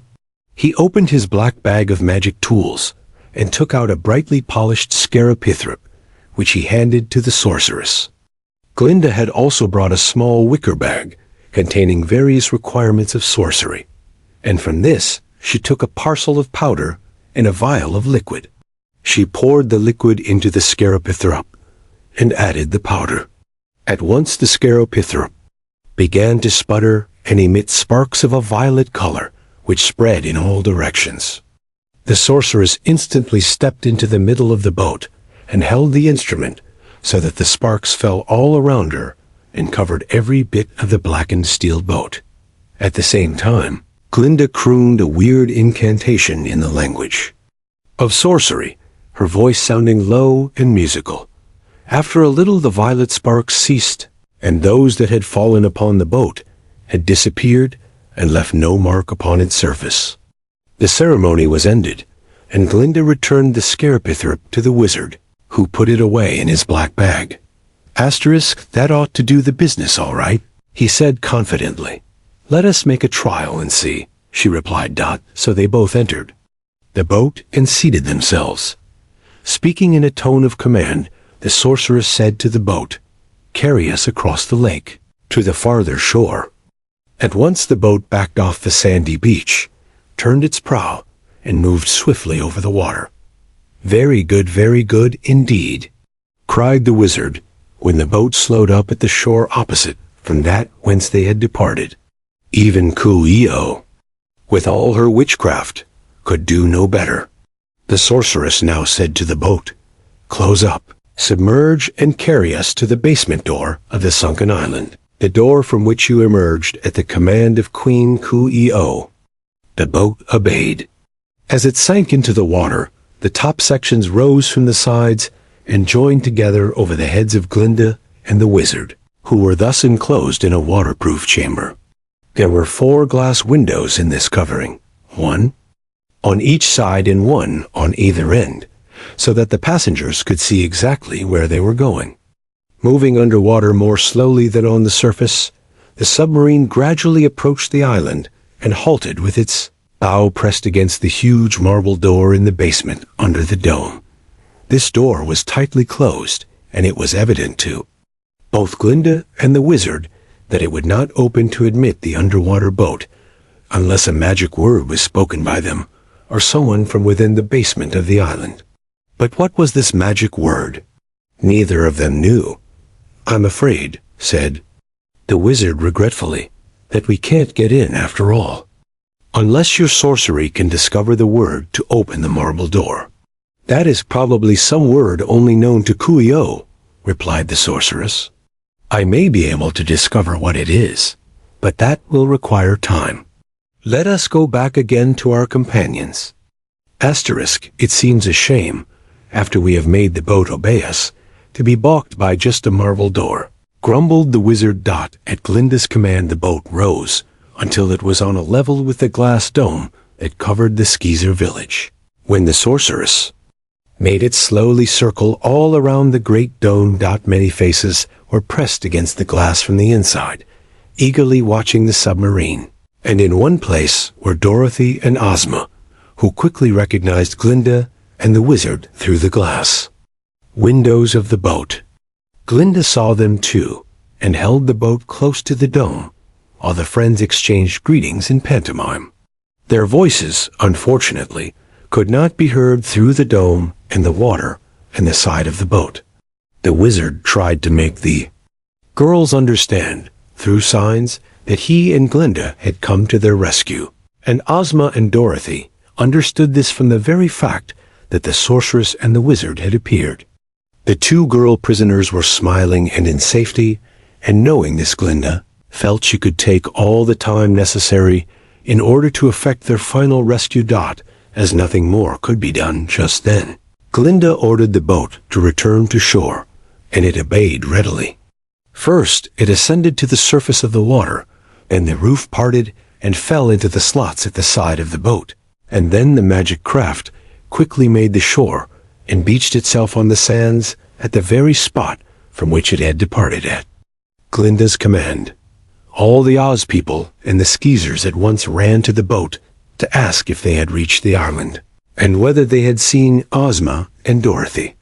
The wizard told them of the obstacle they had met in the way of a marble door, and how Glinda would now undertake to find a magic way to conquer the door, realizing that it would require several days to succeed in reaching the island, raising it and liberating their friends and the Skeezer people. Glinda now prepared a camp halfway between the lake shore and the palm trees.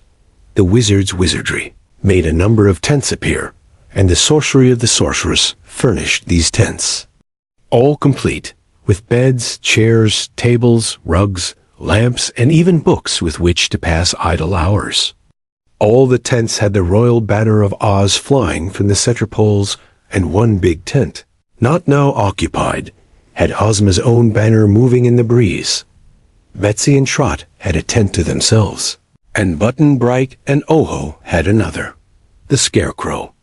And the Tin Woodman paired together in one tent, and so did Jack Pumpkinhead and the Shaggy Man, Cap'n Beale and Uncle Henry, Teak Toke and Professor Wogglebug. Glinda had the most splendid tent of all, except that reserved for Ozma, while the wizard had a little one of his own. Whenever it was mealtime, tables loaded with food magically appeared in the tents of those who were in the habit of eating. And these complete arrangements made the rescue party just as comfortable as they would have been in their own homes. Far into the night, Glinda sat in her tent studying a roll of mystic scrolls in search of a word that would open the basement door of the island and admit her to the Great Dome. She also made many magical experiments, hoping to discover something that would aid her. Yet the morning found the powerful sorceress still unsuccessful. Glinda's art could have opened any ordinary door, you may be sure, but you must realize that this marble door of the island had been commanded not to open save in obedience to one magic word, and therefore all other magic words could have no effect upon it. The magic word that guarded the door had probably been invented by Coo Ee Oh, who had now forgotten it. The only way, then, to gain entrance to the sunken island was to break the charm that held the door fast shut. If this could be done, no magic would be required to open it. The next day the sorceress and the wizard again entered the boat and made it submerge and go to the marble door, which they tried in various ways to open, but without success. We shall have to abandon this attempt, I think, said Glinda. The easiest way to raise the island would be for us to gain admittance to the dome and then descend to the basement and see in what manner Coo Ee Oh made the entire island sink or rise. At her command, it naturally occurred to me that the easiest way to gain admittance would be by having the boat take us into the basement through the marble door from which Coo Ee Oh launched it. But there must be other ways to get inside the dome and join Ozma and Dorothy, and such ways we must find by study and the proper use of our powers of magic. It won't be easy, declared the wizard, for we must not forget that Ozma herself understands considerable magic, and has doubtless tried to raise the island or find other means of escape from it and failed. That is true, returned Glinda, but Ozma's magic is fairy magic, while you are a wizard and I am a sorceress. In this way, the three of us have a great variety of magic to work with, and if we should all fail, it will be because the island is raised and lowered by a magic power none of us is acquainted with. My idea, therefore, is to seek by such magic as we possess to accomplish our object in another way. They made the circle of the dome again in their boat, and once more saw Ozma and Dorothy through their windows and exchanged signals with the two imprisoned girls. Ozma realized that her friends were doing all in their power to rescue her and smiled an encouragement to their efforts. Dorothy seemed a little anxious, but was trying to be as brave as her companion. After the boat had returned to the camp, and Glinda was seated in her tent, working out various ways by which Ozma and Dorothy could be rescued, the wizard stood on the shore dreamily eyeing the outlines of the great dome, which showed beneath the clear water, when he raised his eyes and saw a group of strange people approaching from around the lake. 3 were young women of stately presence, very beautifully dressed, who moved with remarkable grace. They were followed at a little distance by a good-looking young skeezer. The wizard saw at a glance that these people might be very important, so he advanced to meet them. The 3 maidens received him graciously, and the one with the golden hair said, "I believe you are the famous Wizard of Oz, of whom I have often heard. We are seeking Glinda, the sorceress, and perhaps you can lead you to her." "I can and will, right gladly," answered the wizard. "Follow me, please." The little wizard was puzzled as to the identity of the 3 lovely visitors, but he gave no sign that might embarrass them. He understood they did not wish to be questioned, and so he made no remarks as he led the way to Glinda's tent. With a courtly bow, the wizard ushered the 3 visitors into the gracious presence of Glinda. The sorceress looked up from her work as the 3 maidens entered, and something in their appearance and manner led her to rise and bow to them in her most dignified manner. The 3 knelt an instant before the great sorceress and then stood upright and waited for her to speak. "Whoever you may be," said Glinda, "I bid you welcome." "My name is Otta," said one. "My name is Aura," said another. "My name is Oya," said the third. Glinda had never heard these names before, but looking closely at the 3, she asked, "Are you witches or workers in magic?"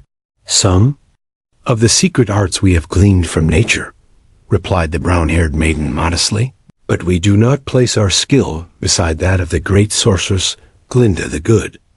I suppose you are aware it is unlawful to practice magic in the land of Oz without the permission of our ruler, Princess Ozma?" "No, we were not aware of that," was the reply. "We have heard of Ozma, who is the appointed ruler of all this great fairyland, but her laws have not reached us as yet." Glinda studied the strange maidens thoughtfully. Then she said to them, "Princess Ozma is even now imprisoned in the Skeezer village, for the whole island with its great dome was sunk to the bottom of the lake by the witchcraft of Coo-ee-oh, whom the flathead Sudik transformed into a silly swan. I am seeking some way to overcome Coo-ee-oh's magic and raise the isle to the surface again. Can you help me do this?"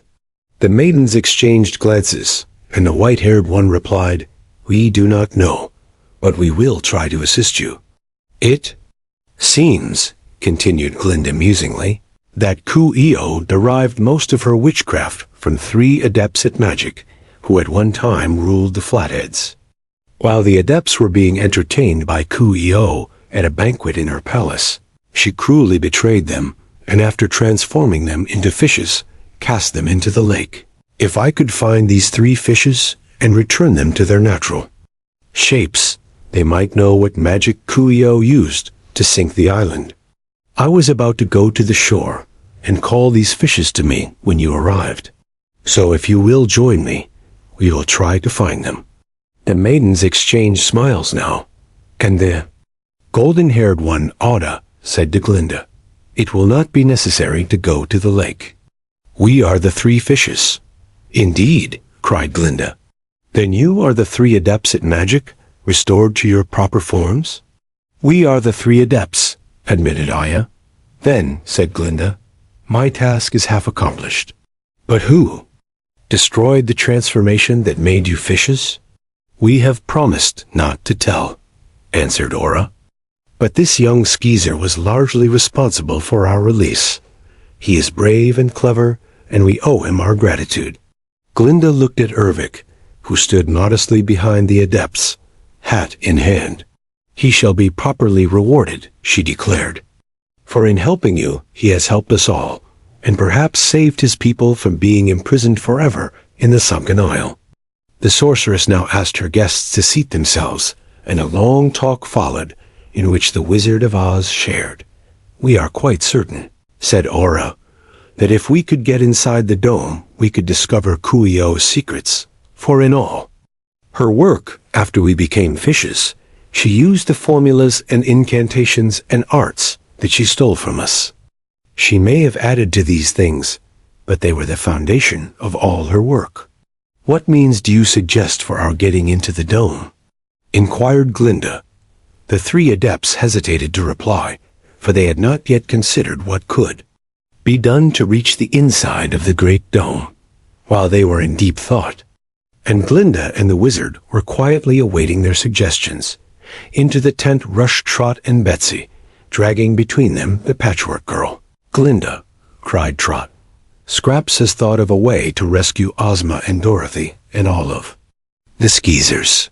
The three adepts could not avoid laughing merrily, for not only were they amused by the queer form of the Patchwork Girl, but Trot's enthusiastic speech struck them as really funny. If the great sorceress and the famous wizard and the three talented adepts at magic were unable as yet to solve the important problem of the sunken isle, there was little chance for a patched girl stuffed with cotton to succeed. But Glinda, smiling indulgently at the earnest faces turned toward her, patted the children's heads and said, "Scraps is very clever. Tell us what she has thought of, my dear." "Well," said Trot, "Scraps says that if you could dry up all the water in the lake, the island would be on dry land, and everyone could come and go whenever they liked." Glinda smiled again, but the wizard said to the girls, "If we should dry up the lake, what would become of all the beautiful fishes that now live in the water?" "Dear me, that's so," admitted Betsy, crestfallen. "We never thought of that. Did we, Trot? Couldn't you transform them into pollywogs?" asked Scraps, turning a somersault and then standing on one leg. "You could give them a little teeny pond to swim in, and they'd be just as happy as they are as fishes." "No, indeed," replied the wizard severely. "It is wicked to transform any living creatures without their consent, and the lake is the home of the fishes and belongs to them." "All right," said Scraps, making a face at him. "I don't care." "It's too bad," sighed Trot, "for I thought we'd struck a splendid idea." "So you did," declared Glinda, her face now grave and thoughtful. "There is something in the Patchwork Girl's idea that may be of real value to us." "I think so, too," agreed the golden-haired adept. "The top of the Great Dome is only a few feet below the surface of the water. If we could reduce the level of the lake until the dome sticks a little above the water, we could remove some of the glass and let ourselves down into the village by means of ropes. And there would be plenty of water left for the fishes to swim in," added the white-haired maiden. "If we succeed in raising the island, we could fill up the lake again," suggested the brown-haired adept.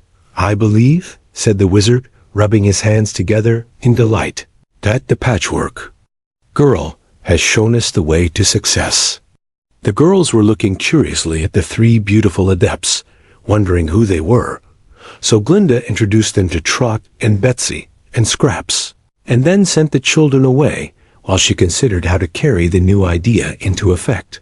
Not much could be done that night, so the wizard prepared another tent for the adepts, and in the evening Glinda held a reception and invited all her followers to meet the new arrivals. The adepts were greatly astonished at the extraordinary personages presented to them, and marveled that Jack Pumpkinhead and the Scarecrow and the Tin Woodman and Tik-Tok could really live and think and talk just like other people. They were especially pleased with the lively Patchwork Girl, and loved to watch her antics. It was quite a pleasant party, for Glinda served some dainty refreshments to those who could eat, and the Scarecrow recited some poems, and the Cowardly Lion sang a song in his deep bass voice. The only thing that marred their joy was the thought that their beloved Ozma and dear little Dorothy were yet confined in the great dome of the sunken island. Asterisk. As soon as they had breakfasted the next morning, Glinda and the wizard and the three adepts went down to the shore of the lake and formed a line with their faces toward the submerged island. All the others came to watch them, but stood at a respectful distance in the background. At the right of the sorceress stood Ota and Aura, while at the left stood the wizard and Oya. Together they stretched their arms over the water's edge, and in unison, the five chanted a rhythmic incantation. This chant they repeated again and again, swaying their arms gently from side to side, and in a few minutes, the watchers behind them noticed that the lake had begun to recede from the shore. Before long, the highest point of the dome appeared above the water. Gradually the water fell, making the dome appear to rise. When it was 3 or 4 feet above the surface, Glinda gave the signal to stop, for their work had been accomplished. The blackened submarine was now entirely out of water, but Uncle Henry and Cap'n Bill managed to push it into the lake. Glinda, the wizard, Ervic, and the adepts got into the boat, taking with them a coil of strong rope, and at the command of the sorceress, the craft cleaved its way through the water toward the part of the dome which was now visible. "There's still plenty of water for the fish to swim in," observed the wizard as they rowed along. "They might like more, but I'm sure they can get along until we have raised the island and can fill up the lake again." The boat touched gently on the sloping glass of the dome, and the wizard took some tools from his black bag and quickly removed one large pane of glass, thus making a hole large enough for their bodies to pass through. Stout frames of steel supported the glass of the dome, and around one of these frames the wizard tied the end of a rope. "I'll go down first," said he, "for while I'm not as spry as Cap'n Bill, I'm sure I can manage it easily." "Are you sure the rope is long enough to reach the bottom?" "Quite sure," replied the sorceress. So the wizard let down the rope and, climbing through the opening, lowered himself down, hand over hand, clinging to the rope with his legs and feet. Below, in the streets of the village, were gathered all the skeezers, men, women, and children, and you may be sure that Ozma and Dorothy, with Lady Aurex, were filled with joy that their friends were at last coming to their rescue. The Queen's palace, now occupied by Ozma, was directly in the center of the dome, so that when the rope was let down, the end of it came just in front of the palace entrance. Several skeezers held fast to the rope's end to steady it, and the wizard reached the ground in safety. He hugged first Ozma, and then Dorothy. While all the skeezers cheered as loud as they could, the wizard now discovered that the rope was long, enough to reach from the top of the dome to the ground when doubled. So he tied a chair to one end of the rope and called to Glinda to sit in the chair while he and some of the skeezers lowered her to the pavement. In this way, the sorceress reached the ground quite comfortably, and the three adepts and Ervic soon followed her. The skeezers quickly recognized the three adepts at magic, whom they had learned to respect before their wicked queen betrayed them, and welcomed them as friends. All the inhabitants of the village had been greatly frightened by their imprisonment underwater, but now realized that an attempt was to be made to rescue them. Glinda, the wizard and the adepts followed Ozma and Dorothy into the palace, and they asked Lady Aurex and Ervic to join them. After Ozma had told of her adventures in trying to prevent war between the Flatheads and the Skeezers, and Glinda had told all about the rescue expedition and the restoration of the three adepts by the help of Ervic, a serious consultation was held as to how the island could be made to rise. "I've tried every way in my power," said Ozma, "but Kuyo used a very unusual sort of magic which I do not understand. She seems to have prepared her witchcraft in such a way that a spoken word is necessary to accomplish her designs, and these spoken words are known only to herself. That is a method we taught her, declared Aura the adept. I can do no more, Glinda, continued Ozma. So I wish you would try what your sorcery can accomplish. First then, said Glinda, let us visit the basement of the island, which I am told is underneath the village. A flight of marble stairs led from one of Coo Ee Oh's private rooms down to the basement. But when the party arrived, all were puzzled by what they saw. In the center of a broad, low room stood a mass of great cogwheels, chains, and pulleys, all interlocked and seeming to form a huge machine. But there was no engine or other motive power to make the wheels turn. This, I suppose, is the means by which the island is lowered or raised, said Ozma. But the magic word which is needed to move the machinery is unknown to us. Asterisk, the three adepts were carefully examining the mass of wheels, and soon the golden-haired one said, these wheels do not control the island at all. On the contrary, one set of them is used to open the doors of the little rooms where the submarines are kept, as may be seen from the chains and pulleys used. Each boat is kept in a little room with two doors, one to the basement room where we are now, and the other letting into the lake. When Coo Ee Oh used the boat in which she attacked the Flatheads, she first commanded the basement door to open, and with her followers she got into the boat and made the top close over them.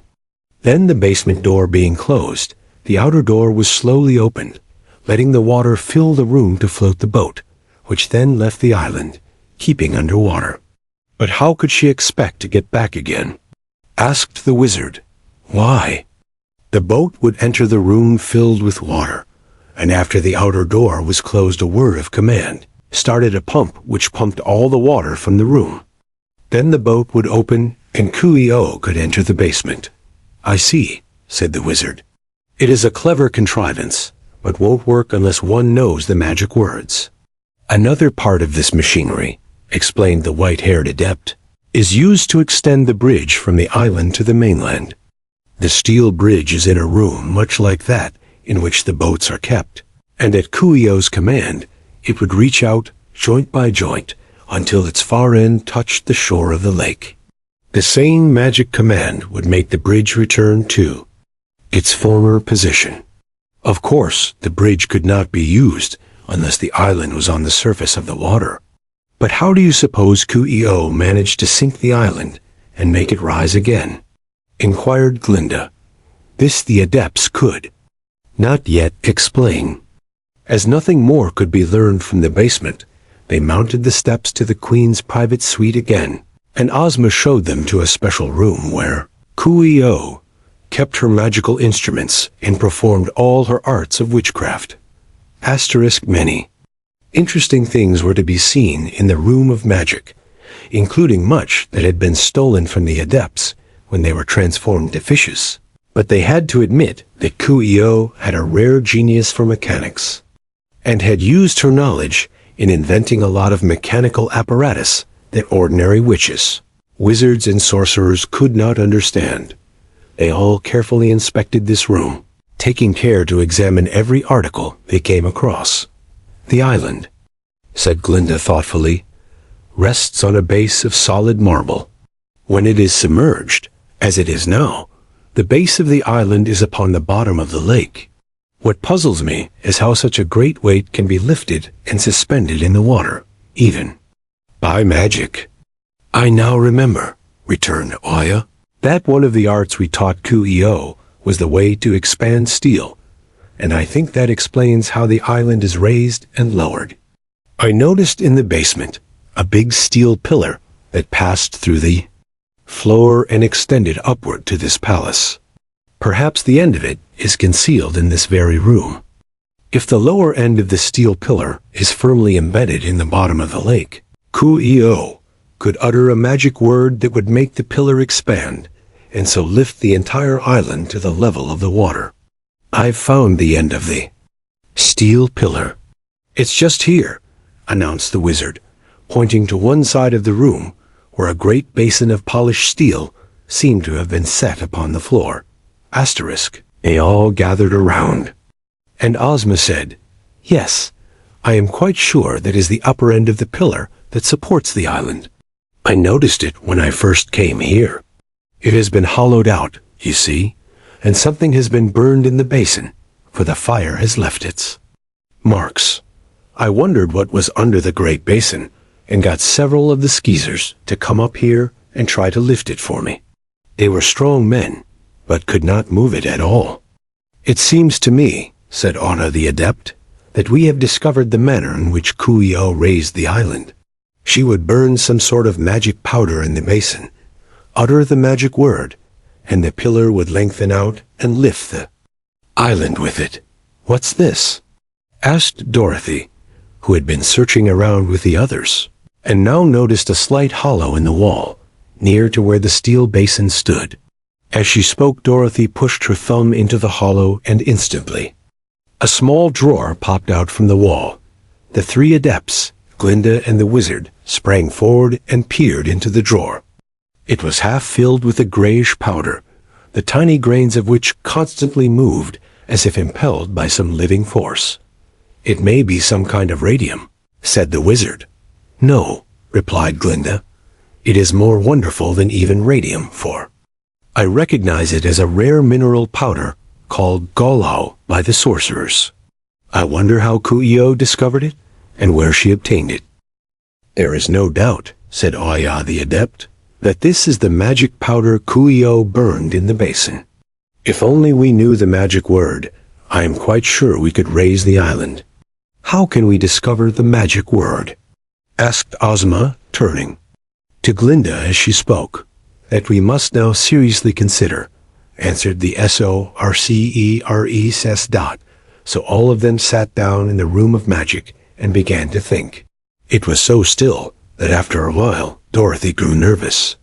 The little girl never could keep silent for long, and at the risk of displeasing her magic-working friends, she suddenly said, Well, Coo-ee-oh used just 3 magic words, one to make the bridge work, and one to make the submarines go out of their holes, and one to raise and lower the island. 3 words. And Coo-ee-oh's name is made up of just 3 words. One is Coo, and one is E, and one is O. The wizard frowned, but Glinda looked wonderingly at the young girl, and Ozma cried out, A good thought. Dorothy, dear, you may have solved our problem. I believe it is worth a trial, agreed Glinda. It would be quite natural for Coo-ee-oh to divide her name into 3 magic syllables, and Dorothy's suggestion seems like an inspiration. The 3 adepts also approved the trial, but the brown-haired one said, We must be careful not to use the wrong word, and send the bridge out underwater. The main thing, if Dorothy's idea is correct, is to hit upon the one word that moves the island. Let us experiment, suggested the wizard. In the drawer with the moving gray powder was a tiny golden cup, which they thought was used for measuring. Glinda filled this cup with the powder and carefully poured it into the shallow basin, which was the top of the great steel pillar supporting the island.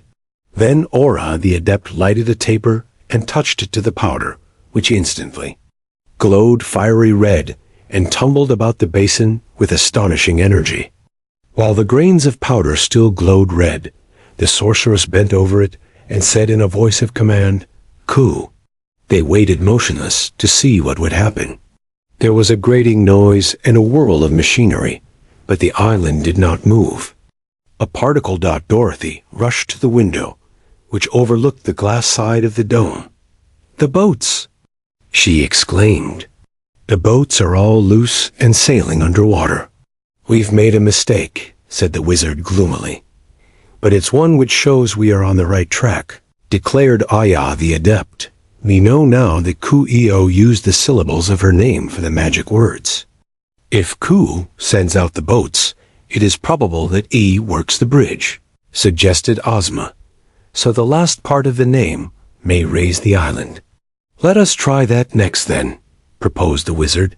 He scraped the embers of the burned powder out of the basin, and Glinda again filled the golden cup from the drawer and placed it on top the steel pillar. Aura lighted it with her taper, and Ozma bent over the basin and murmured the long-drawn syllable, Oh, hey. Instantly, The island trembled, and with a weird groaning noise, it moved upward slowly, very slowly, but with a steady motion, while all the company stood by in awed silence. It was a wonderful thing, even to those skilled in the arts of magic, wizardry, and sorcery, to realize that a single word could raise that great, heavy island with its immense glass dome. "Why, we're way above the lake now," exclaimed Dorothy from the window, when at last the island ceased to move.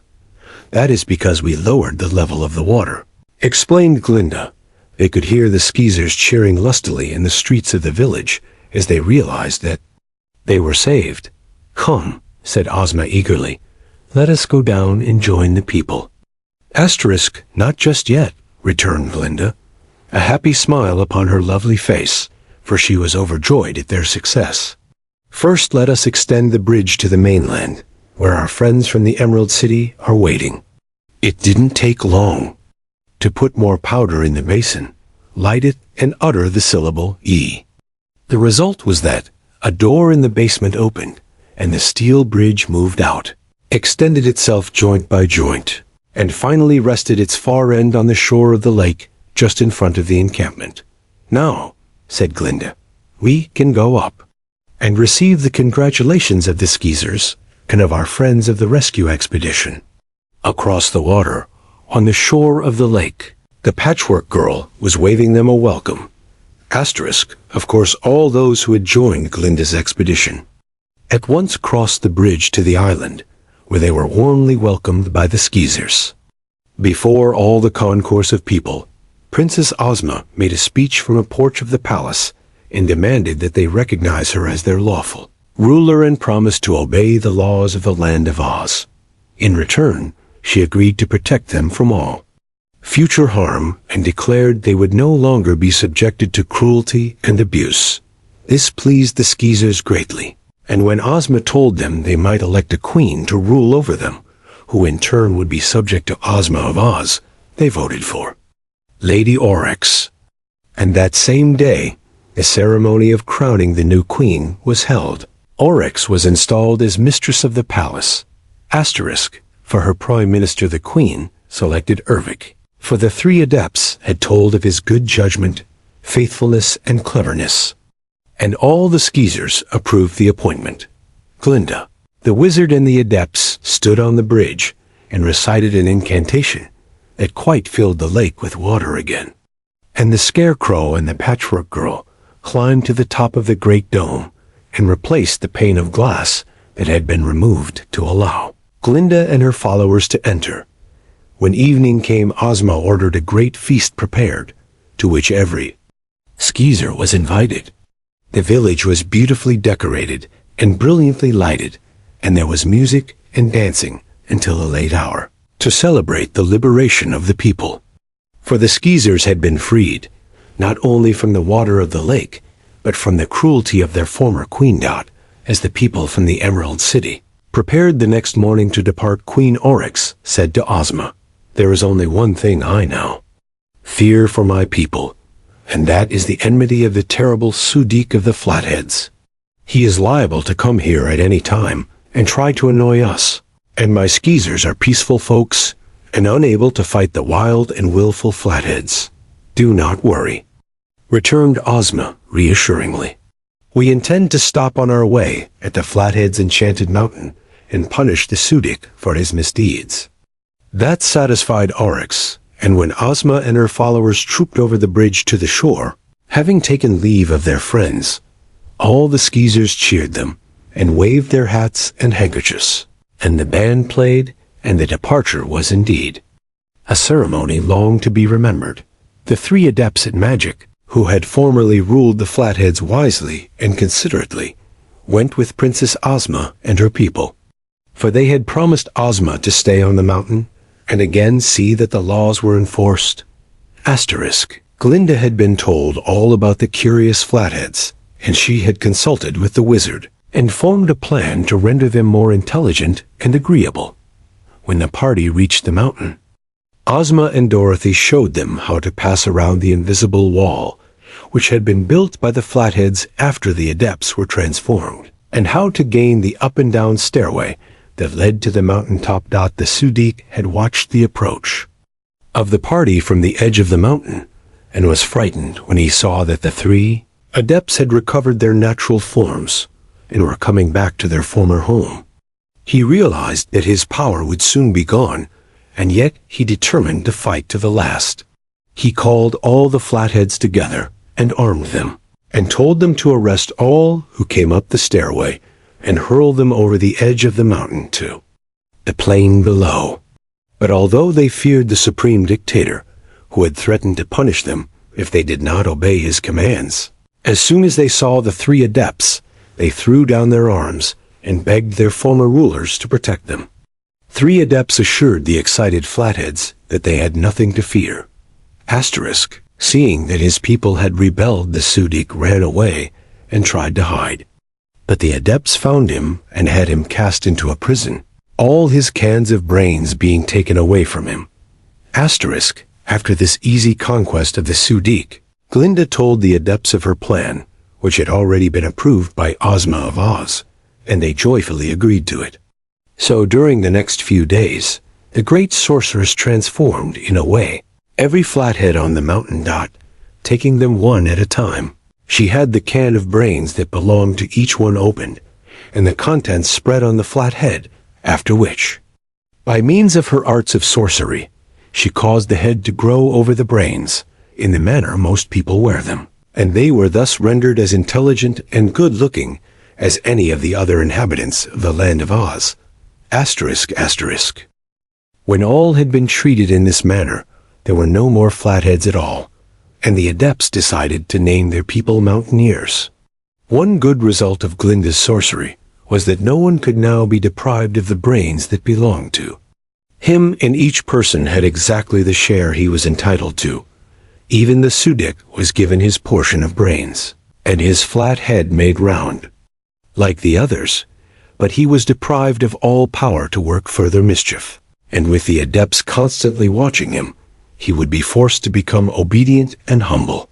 The golden pig, which ran grunting about the streets, with no brains at all, was disenchanted by Glinda, and in her woman's form was given brains and a round head. This wife of the Sudik had once been even more wicked than her evil husband, but she had now forgotten all her wickedness, and was likely to be a good woman thereafter.